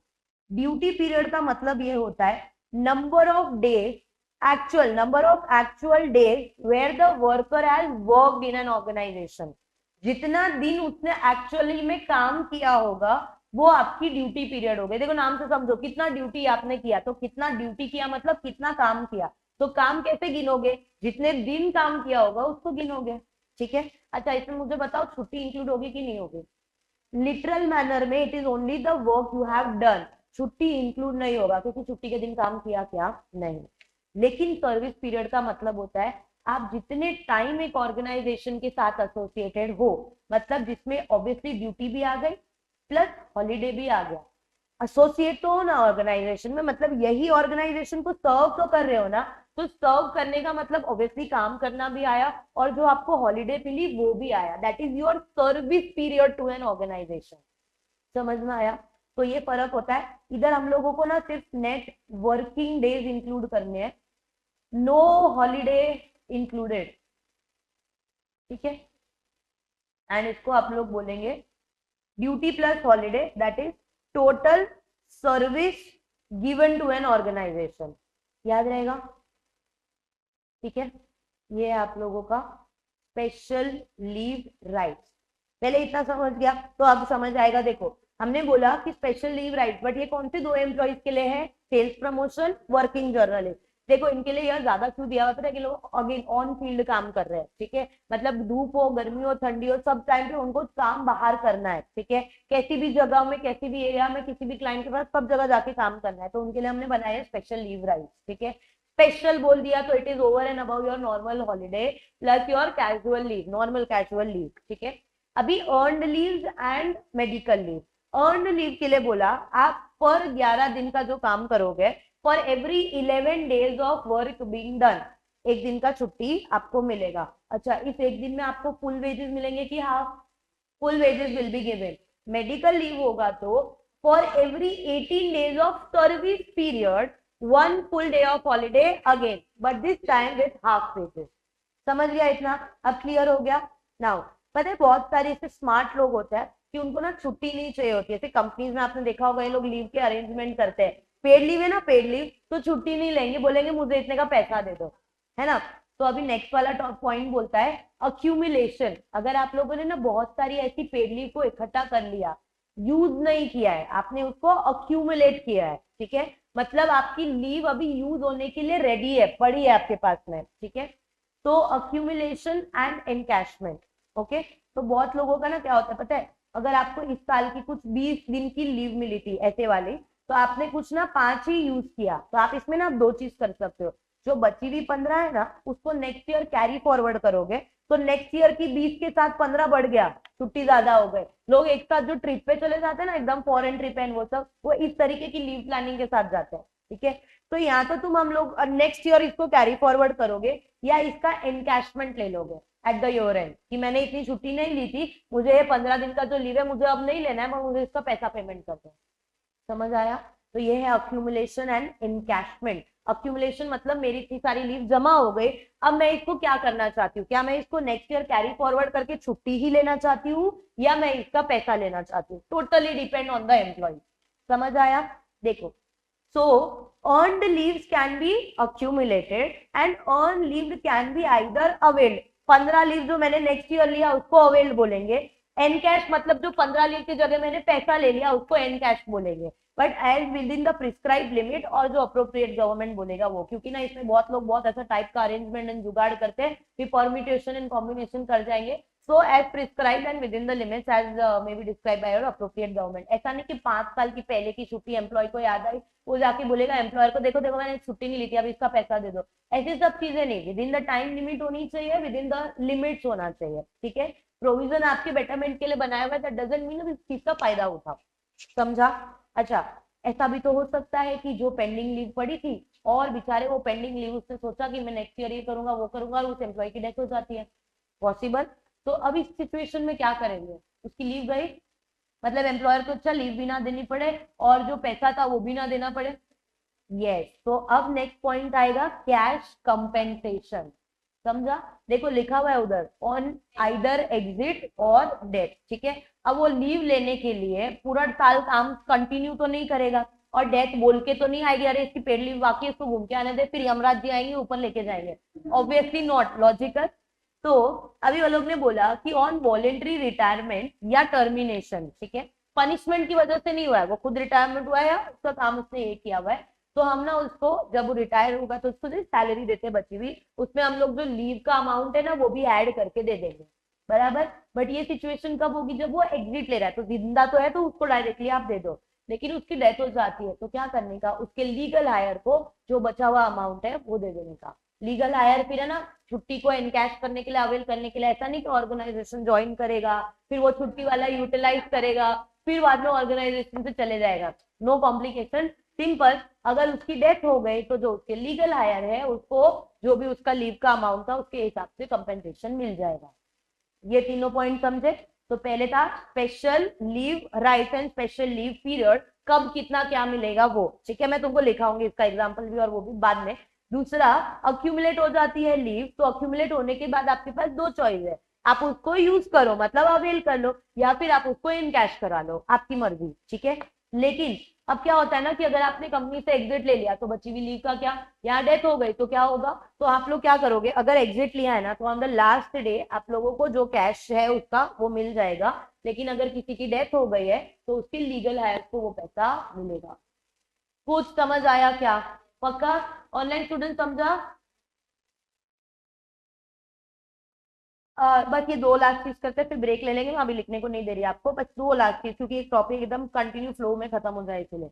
अभी दिया हुआ है आप लोगों को वीकली एंड कंपेंसेटरी हॉलीडे, दोनों टॉपिक में कुछ डिफिकल्ट नहीं है, फटाफट से सुना। तो weekly and compensatory holiday, weekly holiday की हमने बात कर लिया, 6 दिन काम लीव करा, 1 दिन की छुट्टी। ठीक है, तो देखो, no worker shall work for more than 6 days in any 1 week and एक पूरे दिन का कंप्लीट आराम प्रोवाइड कंपलसरी करने का। ठीक है, अभी तुमको अपना सिचुएशन याद आ रहा होगा इस सबसे, रो मत, वो वर्कर की बात हो रही है।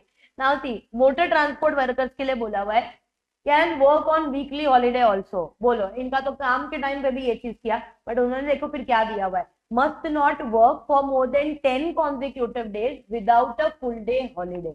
10 दिन से लगातार 10 दिन के बाद तक भी आप काम नहीं करोगे जब तक आपको 1 दिन की पूरी छुट्टी नहीं मिल गई है। समझा? ये सिर्फ मोटर ट्रांसपोर्ट के लिए। अच्छा, बहुत बार ऐसा भी होता है पता है, संडे छुट्टी देके या कभी छुट्टी देके बाद में बॉस बुला लेता है कि आज बहुत काम है, बहुत काम है, आ जाओ, तो छुट्टी तो गई। तो ऐसे तो हर बार बॉस बुला लेगा तो छुट्टी चली जाएगी, चलेगा क्या? नहीं। तो हॉलीडे लॉस्ट मतलब हॉलीडे देने के बाद भी अगर काम पे बुलाया तो फिर भाई हॉलीडे बाद में देनी पड़ेगी, तो holiday loss is equal to holiday given later, बाद में दे देने का। और कब देने का बाद में, तो या तो सेम मंथ में आप दे दोगे या नेक्स्ट 2 मंथ में आपको देके खत्म ही करने का। आप है ना, इसको इसमें ना एम्प्लॉयर फायदा उठा सकता है, वो टालता रहेगा कि मैं बाद में देता हूँ बाद में देता हूँ, और वो बात कभी आएगा ही नहीं। इसलिए टाइम फ्रेम रखा हुआ है कि अगर आपने उनकी छुट्टी ये कर दी थी, बोलो इतना छुट्टी एक्साइटमेंट एक्साइटमेंट करके काम पे बुला लिया, अभी बेचारा वर्कर काम पे गया, उसके बाद में उसको छुट्टी भी नहीं दो बाद में, तो ये नहीं चलेगा। आज की अगर हॉलीडे मिस हो गई या गई तो आपको ये बाद में प्रोवाइड करनी पड़ेगी। बट बाद में आप कब तक प्रोवाइड करोगे, तो एम्प्लॉयर बोलता है सेम मंथ में दे दो कभी भी, या इन द नेक्स्ट 2 मंथ तो आपको कंपलसरी दे ही देने की। समझ आया? तो ये है weekly and compensatory holiday. Normal provision 6 दिन काम दिया, काम करा, 1 दिन की पूरी छुट्टी। मोटर ट्रांसपोर्ट के लिए बोला वो लोग वीकली हॉलीडे पे भी काम कर सकते हैं, बट लगातार 10 कॉन्सेक्यूटिव डेज के बाद में आपको कंपलसरी 1 छुट्टी तो देनी है, उससे ज्यादा काम नहीं करोगे। कंपेंसेटरी हॉलीडे मतलब हॉलीडे भरपाई करके देना, जैसे नुकसान की भरपाई होती है वैसे हॉलीडे की भरपाई। तो अगर हॉलीडे दिया था और आपने कैंसिल कर दिया तो आपको बाद में हॉलीडे देने का। एम्प्लॉयर के टाइम लिमिट कितना, सेम मंथ में कोई भी दिन पे दे दो, या फिर विद इन 2 मंथ आप देखिए खत्म करो। इतना समझा? अच्छा, ओवर टाइम करा सकते हैं क्या? ओवर टाइम करवा सकते हैं, बट ऑब्वियसली उसके साथ उसका पेमेंट तो करना ही पड़ेगा। अच्छा, इधर एक बहुत मस्त बात लिखा हुआ है कि अगर वर्कर का कंसेंट होगा ना तो ही ओवर टाइम कराया जाएगा। लिखा बहुत अच्छी चीज है, बट वर्कर अगर इतना बोल पाता तो इतना सब कुछ हम लोग शायद नहीं पढ़ रहे होते। बट अच्छी चीज लिखी है कि ओनली जब वर्कर का कंसेंट हो तभी ओवर टाइम कराने का। अच्छा, वेज भी देना पड़ेगा, तो वेज ये होगा, सोचो 8 घंटे की ड्यूटी के बाद भी आप 10 घंटा 12 घंटा उनको और काम करने, मतलब उसके बाद और काम करने के लिए बोलोगे तो चिड़चिड़ तो करेगा ही ना वो, बिल्कुल भी एकदम। तो twice the amount of normal rate आपको ओवर टाइम रेट देने का। समझ आया? अभी इसको कैसे कैलकुलेट करोगे, तो वेज है ना, जैसे दिहाड़ी मजदूर होते हैं या मंथली, जो भी वर्कर के लिए बेनिफिशियल होगा उस हिसाब से आप ट्वाइस द रेट को काउंट करोगे। समझ में आया?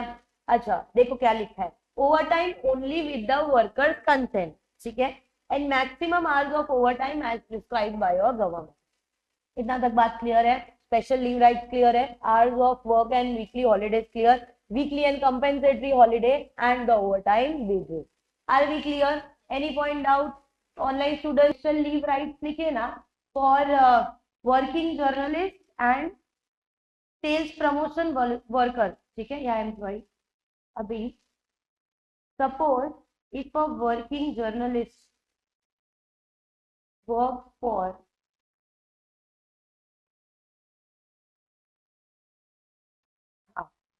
टोटल 110 डेज, ठीक है, तो इसको स्पेशल लीव कितनी मिलनी चाहिए वो काउंट करके बताओ, कितने डेज की मिलेगी वो काउंट करके बताओ। समझ आया क्वेश्चन? वर्किंग जर्नलिस्ट को जो स्पेशल लीव प्रोविजन पढ़ा उसमें आप लोगों ने लिखा हुआ है, देखो अच्छे से। तो अगर हम लोगों ने काम किया है फॉर 110 दिन, ठीक है, तो कितने कितने दिन का लीव मिलेगा उसको टोटल लीव? आया आंसर? क्या किया तुमने? क्रॉस मल्टीप्लीकेशन ना, क्या था वो, 111। For every 11 days of work done you are eligible for 1 full day का हॉलीडे, ठीक है। अब अगर इन्होंने 110 दिन काम किया तो कैसे डिवाइड करोगे? क्रॉस मल्टीप्लाई करके। बहुत ही सिंपल था और बहुत ही एकदम बेसिक क्वेश्चन था। अब इसमें आप लोग को वो लोग कंफ्यूज कैसे कर सकते हैं वो सुनना। फॉर एग्जाम्पल अभी है ना, जैसे मैंने यहाँ पे डायरेक्टली लिख दिया कि उसने काम 110 डेज के लिए किया, वो लोग क्या लिखेंगे पता है कि इसने काम 110 डेज के लिए किया and total service in the organisation is something around 200 days, ऐसा दिया रहेगा, ठीक है। अभी तुम लोगों को वो ड्यूटी पीरियड और सर्विस पीरियड का डिफरेंस याद है, और अर्नड लीव में आपको ड्यूटी पीरियड लेना है और मेडिकल में आपको सर्विस लेना है, वो याद है। बट जब हम लोग रिवाइज करेंगे या जब हम लोग का सब कुछ पढ़ के हो जाएगा और एग्जाम टाइम पे अगर ऐसा क्वेश्चन आता है तो है ना गड़बड़ हो सकती है। इसीलिए अच्छे से 111 में हम लोगों को ड्यूटी पीरियड लेना, वो ड्यूटी वर्ड एकदम अच्छे से हाईलाइट करना। फिर 118 जो वो मेडिकल वाला है उसमें सर्विस पीरियड है उसको अच्छे से हाईलाइट करना, और दोनों का डिफरेंस अच्छे से याद रखना। नहीं तो एग्जाम में क्या होगा पता है, कुछ भी ऐसे नंबर ऑफ डेज दिए रहेंगे ना, चलो आपको 111 या 118 याद रहेगा, बट आप वो जो टोटल नंबर पे लोगे ना फिर आंसर गलत आ जाएगा। तो तुम्हारा पूरा लीव का कैलकुलेशन मिस्टेक हो जाएगी। तो प्लीज अच्छे से उस चीज को याद रखना, ठीक है। इसलिए मैंने वहां पे लिखा था कि केस स्टडी बेस्ड क्वेश्चन भी आ सकता है एंड आप लोगों को थ्योरी क्वेश्चन भी वो लोग पूछ सकते हैं। आर वी क्लियर ना? ऑनलाइन स्टूडेंट समझा ना कि ऊपर से गया सब कुछ? Are we clear with this?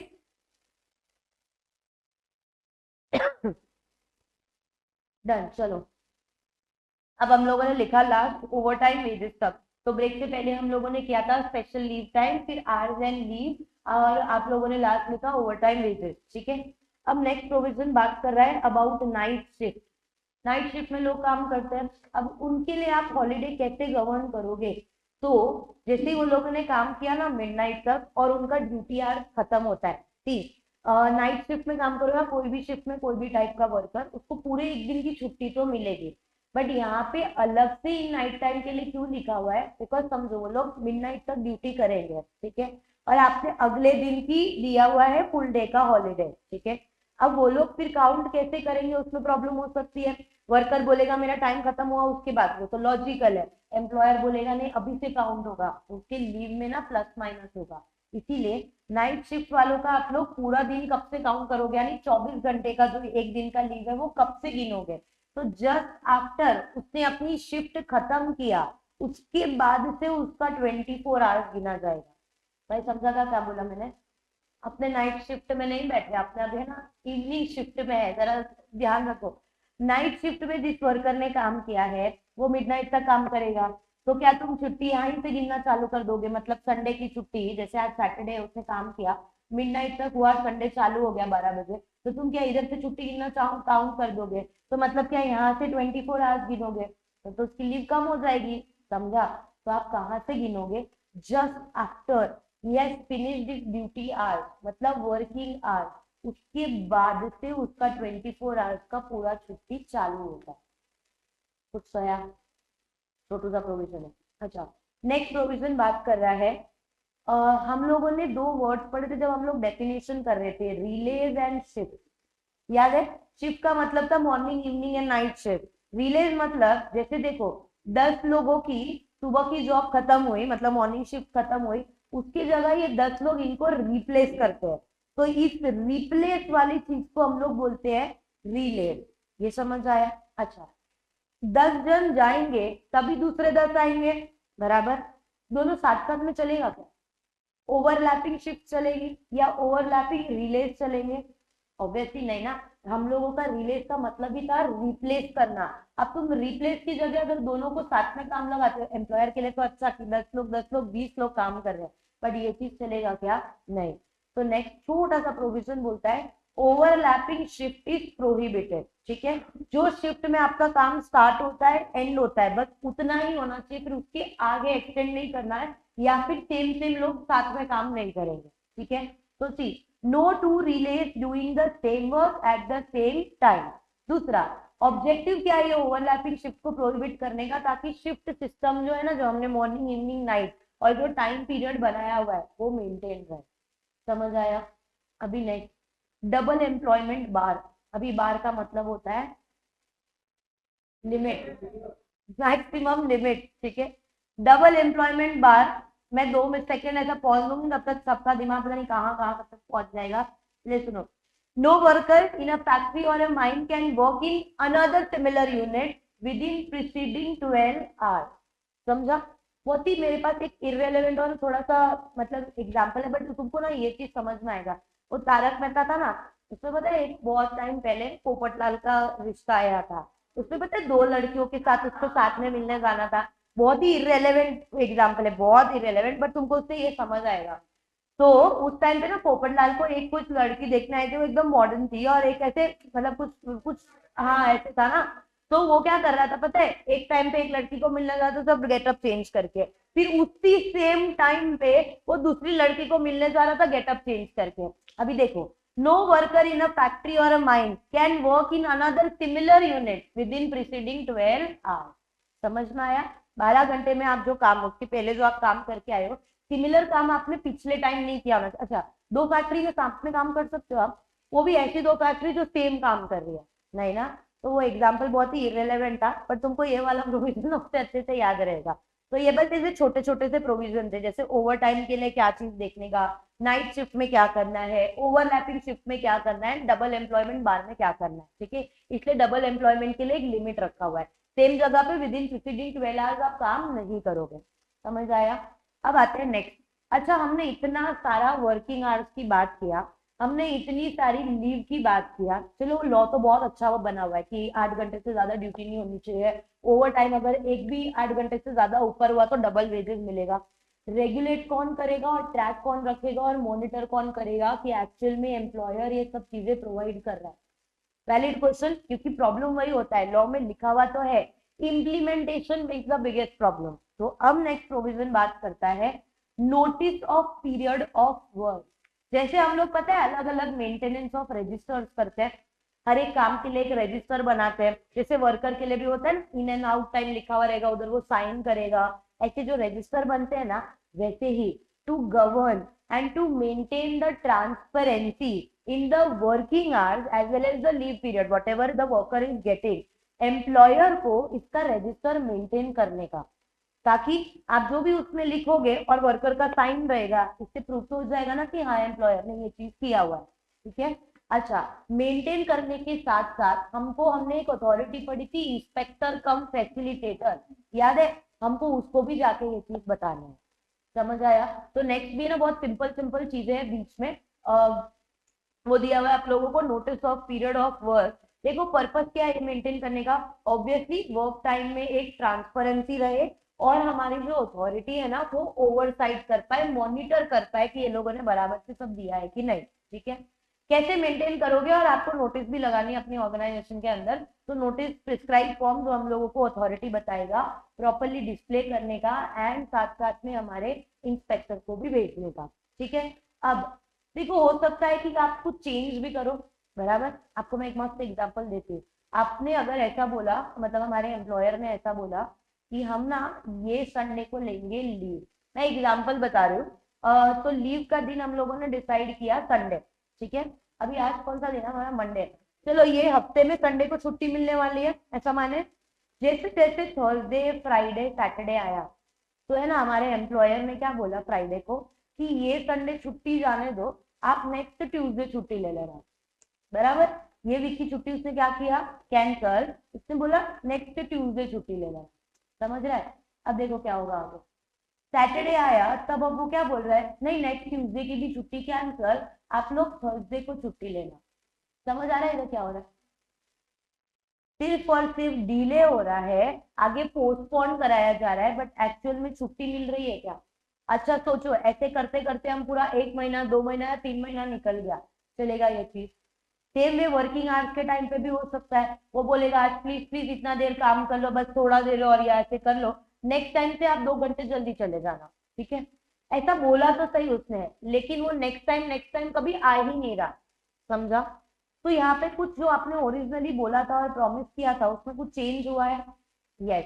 अब एम्प्लॉयर अपनी मर्जी से ये चेंज इंप्लीमेंट कर सकता है, क्या लॉ उतना अथॉरिटी देगा उसको? नहीं। क्यों नहीं देगा? बिकॉज अगर सब कुछ एम्प्लॉयर के हाथ में रहेगा ना तो वो इस तरीके के अरेंजमेंट करेगा। इसीलिए अगर उसको वर्क सिस्टम में कुछ भी चेंज करना है तो उसको सबसे पहले प्रायर इंटीमेशन देना पड़ेगा to the inspector cum facilitator, बराबर। अच्छा, एक बार आपने जो भी चेंज कर दिया, आपने ये हफ्ते बोला था मैं संडे छुट्टी दूंगा, लेकिन आपने बाद में बोला ट्यूसडे छुट्टी दूंगा, ठीक है।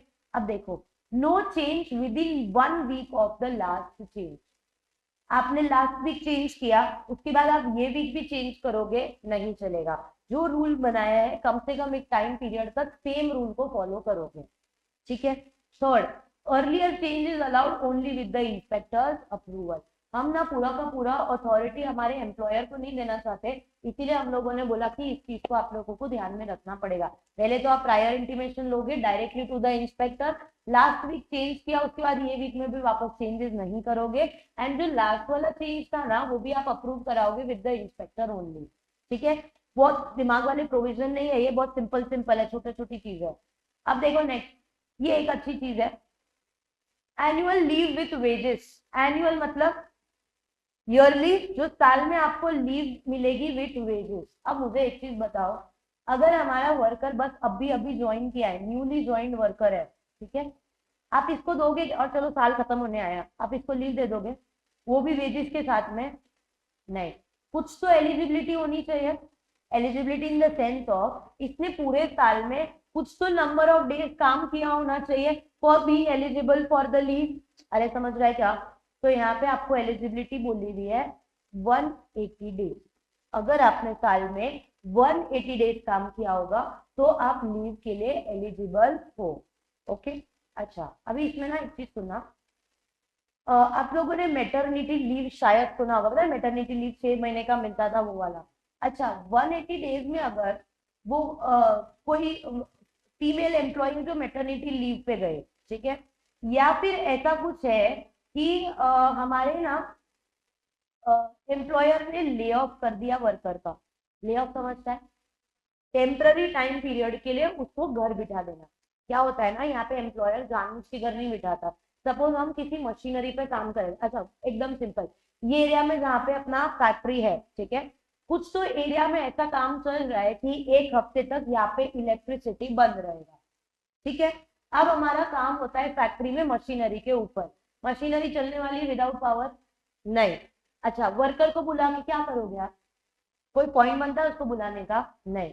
तो हमारा एम्प्लॉयर क्या बोलता है, 1 हफ्ते में जब तक ये इलेक्ट्रिसिटी ठीक होगा तब तक आप लोग घर बैठो, ठीक है।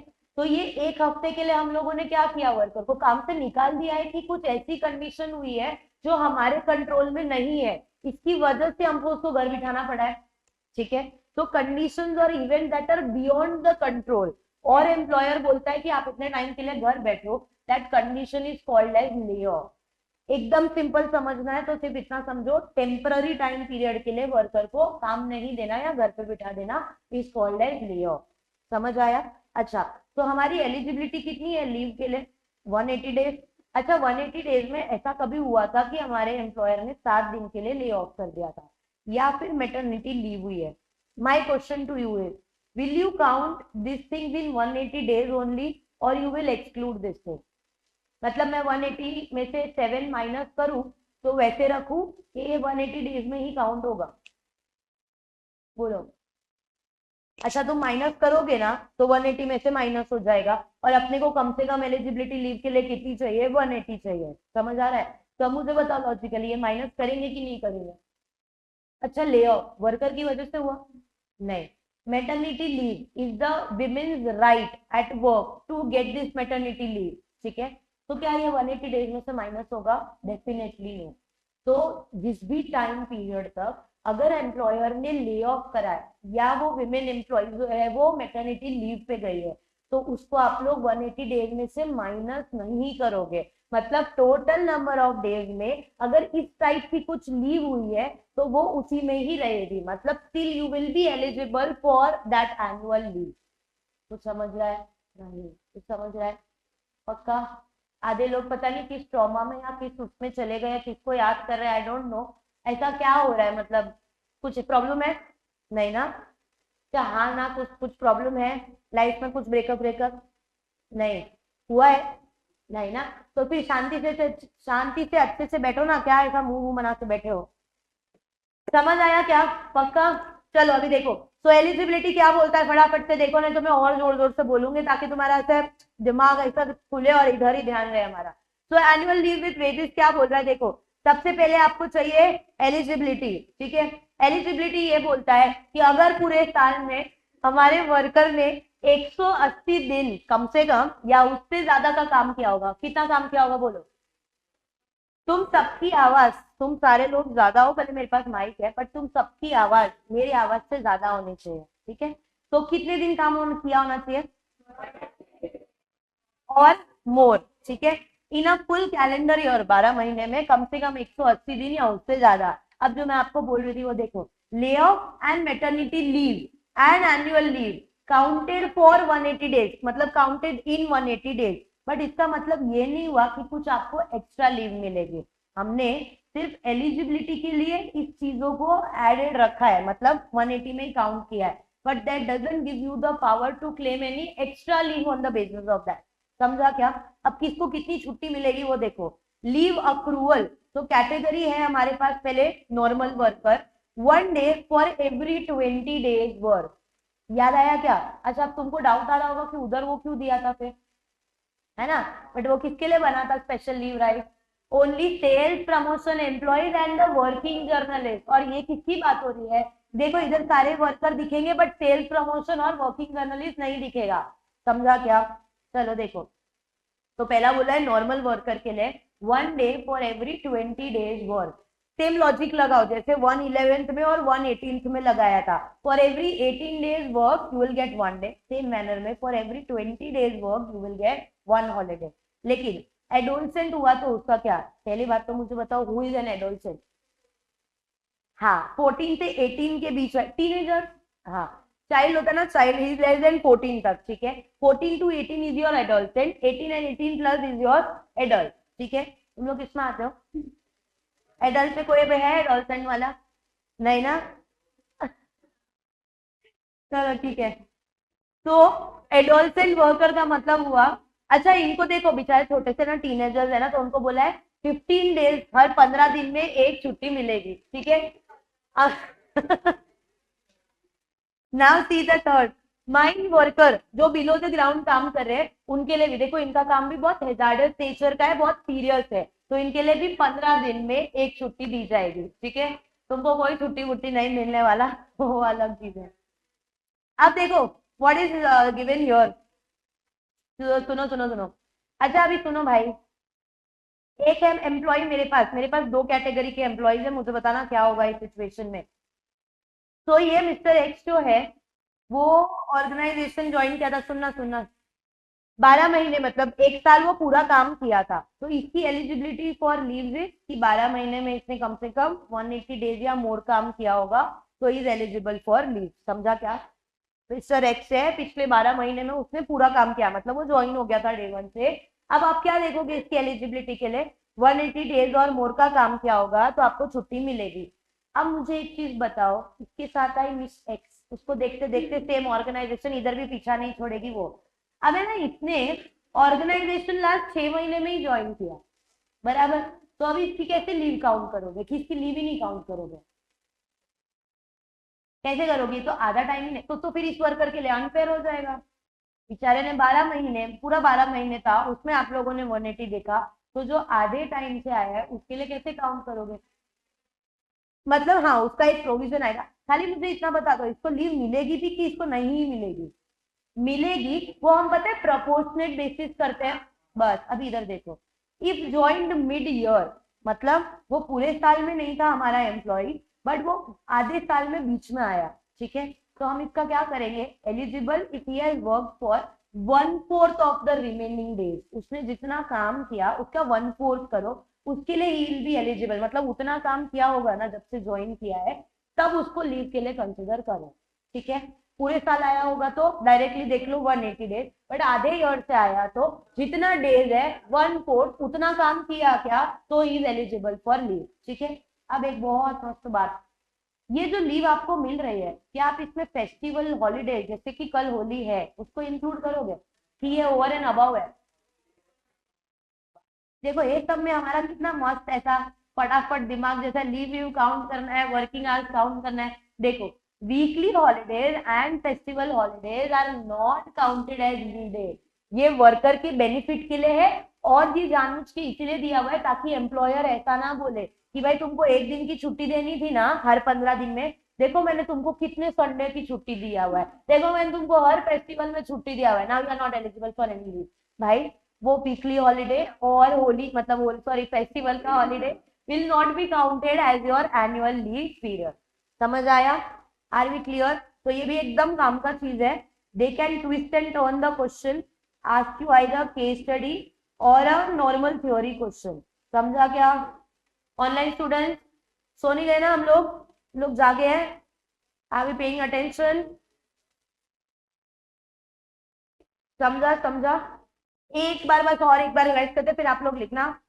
देखो बीच के जो प्रोविजन थे ना ये सब छोटे छोटे, वो इजी इजी थे, उसमें बस एक एक लाइन का प्रोविजन था। Notice of period of work में भी इतना ही दिया था कि रजिस्टर मेंटेन करो, डिटेल लिखो, इंस्पेक्टर को बताओ, अगर कोई भी चेंज करने जा रहे हो तो पहले तो आपको प्रायर इंटीमेशन देना पड़ेगा, लास्ट वीक ही अगर चेंज किया तो वापस इस वीक में चेंज नहीं कर सकते, ऐसे कंडीशन थी। सिंपल, ये काम का था एनुअल लीव विथ वेजेस। अच्छा, मैं ना यहाँ पे एक्सप्रेसली लिख दूंगी कि जो मैंने आपको कंफ्यूजन बताया ना कि 118 और 111 और इधर अलग दिया हुआ है, तो I will write that thing, you also write that thing कि this one is applicable for all other employees और worker except for sales promotion employees and that one. ठीक है, बाकी के लिए आप लोग इस चीज को काउंट करोगे, तो एनुअल लीव विथ वेजेस वाला इस चीज को अच्छे से याद रखना। ठीक है, अभी उन्होंने बोला है कि पूरे साल अगर वो एम्प्लॉय आया रहेगा तो 180 डेज और मोर इज द एलिजिबिलिटी। दूसरा, ले ऑफ मैटरनिटी लीव ऐसा कुछ हुआ रहेगा तो आप 180 डेज में ही उसको काउंट करोगे, भले वो उतने टाइम के लिए लीव पे था, बट इससे आपको कोई एक्स्ट्रा लीव नहीं मिलने वाला। ठीक है, देन आपको दिए हुए हैं 3 टाइप के वर्कर। एक नॉर्मल वर्कर, तो 20 दिन, हर 20 दिन पे एक छुट्टी। ठीक है, एडोलसेंट एंड माइन के केस में हर 15 दिन पे एक छुट्टी। अभी समझाए। लेकिन अगर कोई वर्कर मिड ईयर ज्वाइन हुआ तो 1/4 ऑफ द रिमेनिंग डे। अच्छा, weekly holidays and your festival holidays will not be counted in your annual leave. Are we clear now? Done. चलो please let us write this. देखो अभी next topic है ना, एक topic आपका leave से ही connected है, जैसे याद करो, सॉरी नेक्स्ट टॉपिक जो हम लोग पढ़ रहे हैं वो आप लोगों ने जो अभी लीव लिखा ना उससे रिलेटेड टॉपिक है। याद करो स्पेशल लीव राइट्स में हमने एक चीज लिखी थी, accumulation and encashment of the same. ठीक है, तो जो भी उसकी लीव होती थी, अगर वो कैरी फॉरवर्ड करना चाहता है तो कैरी फॉरवर्ड कर सकता था, अगर वो उसकी जगह पैसा लेना चाहता है तो वो ले सकता था। फिर कैश कंपेंसेशन था, अगर उसकी डेथ हो जाती है, उसको काम से निकाल दिया, वो निकल जाता है उस केस में। सेम टू सेम मैनर में आप लोगों को ऐसा कुछ टॉपिक यहाँ पे देखने को मिलेगा कि क्या हो सकता है इस सिचुएशन में।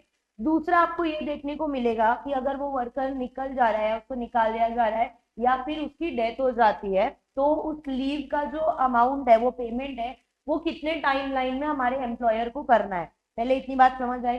थर्ड टॉपिक जो आप लोग पढ़ोगे वो ये होगा, जैसे अभी मेंटेनेंस ऑफ रजिस्टर जैसा था ना कि ये जो हम लोगों ने वर्किंग आवर्स कितना क्या किया उसका लिखोगे, सेम मैनर में आपको वापस मेंटेनेंस ऑफ रजिस्टर करना है। तो the now the next three topics are, leave अगर आप नहीं लेते तो एनकैश कैसे करोगे, अक्यूमुलेट होगी तो आगे कैरी फॉरवर्ड कैसे होगी। दूसरा, अगर आप पेमेंट ले रहे हो तो उसमें दो चीजें हो सकती है कि निकलने के टाइम पेमेंट लोगे, मतलब वो ऑफिस छोड़ के जाने के टाइम पेमेंट लोगे, या फिर वो वर्कर की डेथ हो जाएगी तो कैसे पेमेंट किया जाएगा। एंड थर्ड, अब आपने लीव के लिए इतने अच्छे प्रोविजन बनाए हुए, but is the employer actually following the same, या प्रैक्टिकली वर्कर को सारी लीव मिल रही है, सब कुछ मिल रहा है कि नहीं, वो देखने के लिए अपने को बनाने का मेंटेनेंस ऑफ रजिस्टर। इतनी बात समझ में आई? तो वन बाय वन देखो। देखो क्या बोल रहा है topic, leave on separation. Separation मतलब वर्कर एम्प्लॉय छोड़ के जा रहा है, या फिर wages in lieu of leave, मतलब या तो जब आप लोग छोड़ के जा रहे हो तब क्या होगा, या फिर अगर आपको लीव नहीं चाहिए, लीव की जगह जो वो पेड वेजेस है ना वो चाहिए, तो कैसे होगा। ठीक है, अच्छा, छोड़ के क्यों जाएगा, मतलब सेपरेशन क्यों हो रहा होगा, या तो उसको निकाल दिया गया रहेगा, या डिसमिस किया रहेगा, या वो खुद छोड़ के जाता है, या फिर उसका रिटायरमेंट हो जाता है, या फिर डेथ हो जाती है। सेपरेशन के और कुछ रीजन होते हैं क्या? नहीं। अच्छा, यहाँ पे एक टर्म यूज किया है superannuation. Do you know the meaning of superannuation? पहले सुना हुआ है सुपर एनुएशन? इसको है ना ये kind of retirement before age बोलते हैं। देखो नॉर्मल रिटायरमेंट एज कितनी होती है?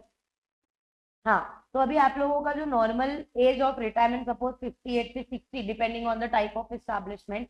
लेकिन है ना कभी कभी बार क्या होता है, कुछ ऐसी एस्टैब्लिशमेंट में एम्प्लॉयर और एम्प्लॉय के बीच में जो कॉन्ट्रैक्ट बनता है ना, उसमें ये लिखा जाता है कि once the employee attains the age of 50 years then he will have to retire from the organisation. समझा?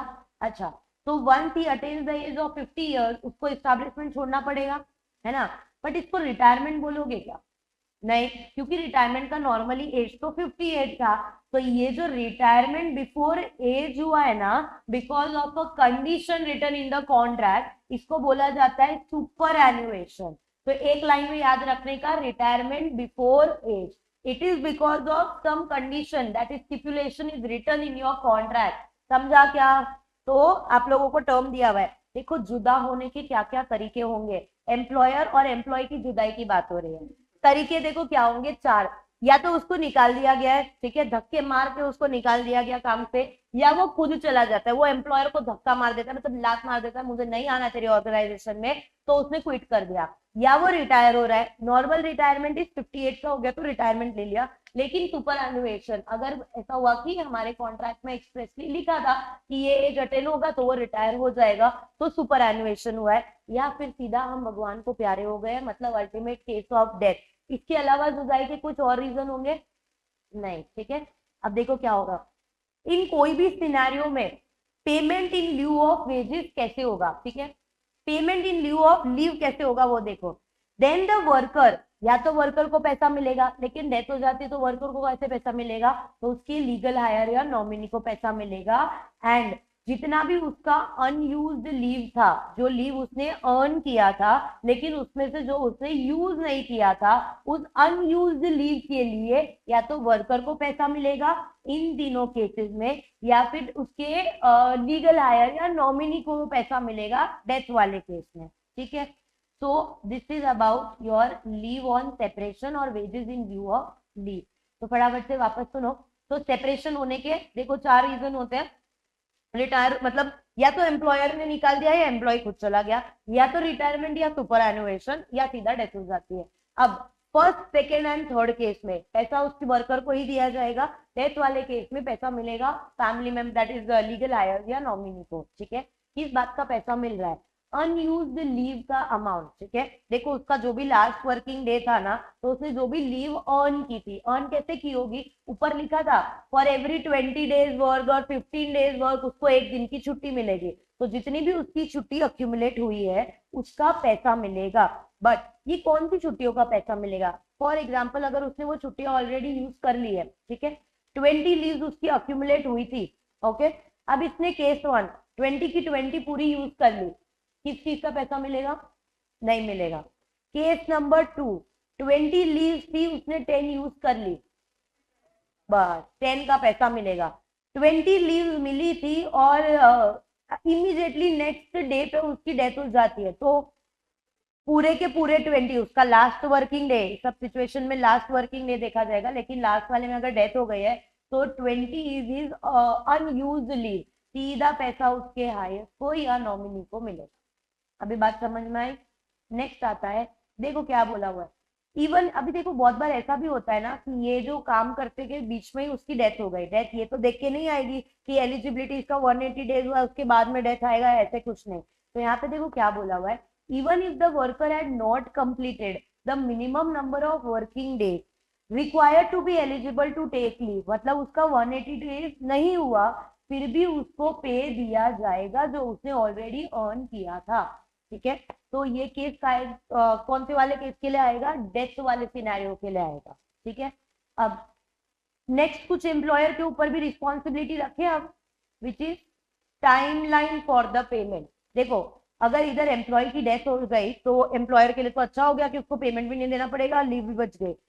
कब उसको पैसा देना पड़ेगा, that is your next question, that is the timeline for the payment. अब अगर वर्कर को देखो फर्स्ट 3 केसेस हमने पढ़े थे, फायर, डिसमिस या क्विट, ठीक है, और लास्ट वाला था डेथ। तो दोनों के केस में 2 and 2 याद रखना, क्या है 2 वो देखो। अगर वर्कर को निकाल दिया गया या वो क्विट करके जाता है या डिसमिस कर दिया जाता है तो एम्प्लॉयर पेमेंट कर देगा within 2 working days from the date of the leave. Okay, पहले समझना फिर मैं एक क्वेश्चन बनाती हूँ, आप बताना क्या आएगा उसमें। अब दूसरे वाले केस में अगर उसकी डेथ हो जाती है, ठीक है, तो again within 2 months from the date of retirement or death. ये समझ में आया। अब मुझे एक चीज बताओ, तो सपोज अगर एक वर्कर की डेथ हो गई है 2 ऑफ आज के ही दिन पे, ठीक है, कौन सी टाइमलाइन देखोगे वो बताओ, फर्स्ट वाला केस कि सेकेंड वाला केस, सेकेंड वाला केस, रिटायरमेंट एंड डेथ के केस में सेकेंड वाला case, within 2 months from the date of retirement or death, ठीक है। तो यहाँ से आप लोग वो 2 months को काउंट करके डेट लिख सकते हो, ठीक है। तो 3rd ऑफ हम लोग लिखेंगे ये, ठीक है।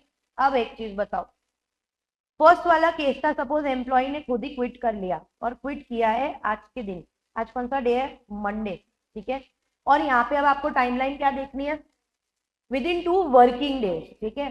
तो 2 वर्किंग डेज में अब मुझे बताओ payment will be done latest by Tuesday and Wednesday हुआ, within 2 working days by Wednesday. अब इस केस में प्रॉब्लम नहीं थी। अब अगर मैं आपको बोलूँ Thursday Friday Saturday Sunday, retire sorry वो क्विट करके जाता है फ्राइडे को, अब विद इन 2 वर्किंग डेज निकालो क्या आएगा आपका, मंडे जाएगा कि ट्यूसडे जाएगा, ट्यूसडे जाएगा विद इन 2 वर्किंग डेज। समझ आया। अब देखो जब है ना वर्किंग डेज वाला क्राइटेरिया दिया रहता है ना, तो कभी अचानक अगर ऐसा कुछ वीक आया ना बीच में, तो थोड़ा सा दिन बढ़ जाते हैं। सीधा अगर विद इन 2 डेज दिया होता तो आप लोगों के इस वाले केस में आंसर क्या आता, बाय संडे और payment would have been done, but इधर लिखा हुआ है वर्किंग डेज। तो अच्छे से इस चीज को ध्यान रखना। इधर विद इन 2 मंथ्स था तो इस पे कुछ भी नहीं, सीधा 2 मंथ्स का आप लोग जो भी डेट आता है उसको कैलकुलेट करोगे। इधर 2 वर्किंग डेज लिखा था तो you have to calculate accordingly. कुछ समझा क्या। तो टाइमलाइन क्या बोलती है, अच्छा ये टाइमलाइन किसके लिए बनी हुई है, एम्प्लॉयर के लिए। इतना सारा ज्ञान हम लोगों ने पढ़ा कि ये लीव, इतना लीव, उतना लीव, कैश, सब कुछ। चलो ये तो एम्प्लॉय के लिए बना हुआ है, बट एम्प्लॉयर एक्चुअली में दे रहा है कि नहीं, उसके लिए 2 प्रोविजन है। एक आप अभी जो टाइमलाइन पढ़ोगे वो, और दूसरा वाला आप लोग जो मेंटेनेंस ऑफ रजिस्टर पढ़ोगे वो, ठीक है। तो एम्प्लॉयर के लिए क्या बोला हुआ है, हमारे पास 4 केसेस है। तो अगर एम्प्लॉय खुद क्विट कर देता है, या एम्प्लॉयर उसको फायर कर देता है या डिसमिस कर देता है, पहला केस। दूसरे में या तो वो रिटायर हो जाता है या वो उसकी डेथ हो जाती है, ठीक है। तो आप दोनों में देखोगे 2 एंड 2, बट इधर देखेंगे 2 वर्किंग डेज एंड इधर आप देखोगे 2 मंथ। अभी समझ में आया। लास्ट वाला जो है provision is very simple, it's maintenance of register. अभी मुझे बताओ ये मेंटेनेंस ऑफ रजिस्टर की भी ड्यूटी किसकी, of course end of course employer की, ठीक है। अब एम्प्लॉयर ये रजिस्टर को ना या तो फिजिकली मैन्युअली मेंटेन कर सकता है या इलेक्ट्रॉनिकली मेंटेन कर सकता है। हमारा जो चीफ इंस्पेक्टर कम फैसिलिटेटर है, याद है, वो कभी भी अचानक से सरप्राइज विजिट के लिए या तो उस इस्टेब्लिशमेंट में डायरेक्ट आएगा या फिर वो ऑनलाइन इंस्पेक्शन भी कर सकता है, ठीक है। अच्छा अब अगर एम्प्लॉयर ने, जैसे वो चीफ इंस्पेक्टर आया ना, सपोज फिजिकली इंस्पेक्शन करने आया, हमारा एम्प्लॉयर बोलता है नहीं मैंने तो रजिस्टर ऑनलाइन मेंटेन किए थे, ठीक है, तो मेरे पास फिजिकल रजिस्टर नहीं है। वाइस वर्सा, अगर हमारा इंस्पेक्टर ऑनलाइन इंस्पेक्शन करता है और हमारा एम्प्लॉयर बोलता है कि मैंने फिजिकली रजिस्टर मेंटेन किए थे, समझ आ रहा है, रजिस्टर ना ही फिजिकली मेंटेन हुए हैं और ना ही इलेक्ट्रॉनिकली मेंटेन हुए हैं। समझा क्या ये चीज चलेगा। देखो इधर क्या लिखा हुआ है, रजिस्टर तो कंपलसरी मेंटेन करना ही है। अब वो एम्प्लॉयर की चॉइस है कि वो फिजिकली मेंटेन करे कि इलेक्ट्रॉनिकली मेंटेन करे। समझा। अब वो उसमें लिखेगा क्या वो बताओ, वर्कर से रिलेटेड क्या लिखना चाहिए उसको, क्या लिखते हैं हम लोग बताओ जनरली, वर्कर का इतना सारा लीव और इतना सारा वर्किंग आवर्स पड़ा, क्या लिखोगे बोलो। यस, टाइमिंग लिखेंगे हम लोग जिससे अपने को उसका वर्किंग आवर्स पता चलेगा, कब लीव दिया था वो भी नोट डाउन करेंगे, वर्कर किस टाइप का काम कर रहा है वो भी लिखेंगे, क्यों किस टाइप का, ताकि पता चलेगा ना कौन से टाइप का वर्कर है, उसके हिसाब से हम उसका प्रोविजन डिटरमाइन करेंगे। समझ रहा है। ओवर टाइम कराया कि नहीं वो भी लिखेंगे यहाँ पे। इन शॉर्ट जितने भी प्रोविजन बने थे ना वो सारे के सारे प्रोविजन कंप्लाई हुए कि नहीं, वो इस रजिस्टर से आप लोगों को पता चलेगा। And you will see all the information here. See what kind of work is performed, what kind of normal working hours are there in your organization, did you give a weekly rest day or not, कितना wage pay किया, कब wage pay किया, उसकी receipt, leave, overtime, attendance and dangerous occurrences. Last वाले lecture में पता है notice of dangerous occurrences आया था, ये उसकी बात कर रहे हैं। देन एम्प्लॉयमेंट ऑफ एडोलसेंट, ठीक है, हमारे पास ना एक एक्ट है, child and adolescent labour prohibition and regulation act. ये एडोलसेंट एडोलसेंट जो बार बार आ रहा है ना, इसकी सब वर्किंग कंडीशन, लीव वगैरह सब कुछ गवर्न किया जाएगा as per that child labour. तो आप लोगों को इसीलिए ये बार बार यहाँ पे दिख रहा है, ठीक है। नाउ अब हम लोगों ने जो रजिस्टर मेंटेन किया है, एम्प्लॉयर उसकी नोटिस लगाएगा एट द वर्क प्लेस, दिखाने के लिए कि देखो मैं सब कुछ कंप्लायंस कर रहा हूँ, सब बराबर है, ठीक है। अब देखो वेज स्लिप भी इशू करने के लिए, पेमेंट होता है ना, पेमेंट जैसे देखो नेक्स्ट पेमेंट करते तो ऑटोमेटिकली उसका प्रूफ हो ही जाता है। तो ये wage slip is the kind of proof that हम लोगों ने एक्चुअली में इस तारीख को पेमेंट कर दिया था, ठीक है। Then file returns to inspector cum facilitator, मतलब आप लोगों ने जो रजिस्टर रिकॉर्ड मेंटेन किया है टाइम टू टाइम, जो अपने जैसे फॉर्म भरते हैं ना, वैसे आप लोगों को रिटर्न फाइल करने के with the inspector cum facilitator. तो that is your last topic. अब क्या क्या किया यहाँ तक मैं उसको समराइज करूं। एम्प्लॉय के लिए पहले हमने देखा आवर्स ऑफ वर्क क्या है, लीव क्या है, ठीक है। देन कुछ बीच में स्पेशल लीव आई थी वो देखी, अक्यूमुलेशन हो जाती है लीव तो उसका एनकैशमेंट कैसे होता है वो देखा, ठीक है। अब इसमें सारे टाइप के वर्कर्स का देख लिया, सेल्स प्रमोशन भी आ गए, वर्किंग जर्नलिस्ट भी आ गए, ये लोग भी आ गए, ठीक है। एम्प्लॉय के लिए राइट्स के लिए हमने इतनी सारी चीज देखी, बट इसके सामने ये सारा कुछ भी हो प्रोवाइड करने की रिस्पॉन्सिबिलिटी किसकी, ऑफकोर्स एंड ऑफकोर्स एम्प्लॉयर की। तो हमने पहले देखा था वो उसने एक पहले भी रजिस्टर मेंटेन किया था वो, फिर इसका टाइमलाइन ऑफ पेमेंट क्या है, and the last register returns and records maintain. This was the summary of your entire topic that we have done, okay. अब वो लोग इसमें से कोई भी एक टॉपिक पे 3 मार्क्स, 4 मार्क्स, 5 मार्क्स या तो डायरेक्ट क्वेश्चन या फिर केस स्टडी पूछ सकते हैं। Are we clear with this thing? Online students are we clear? तो चलो फिर हम लोग इतना लिखते हैं एंड देन आई थिंक तो हो जाएगा हमारा टाइम, तो that will be enough for today, ठीक है। चलो फटाफट से लिख दो।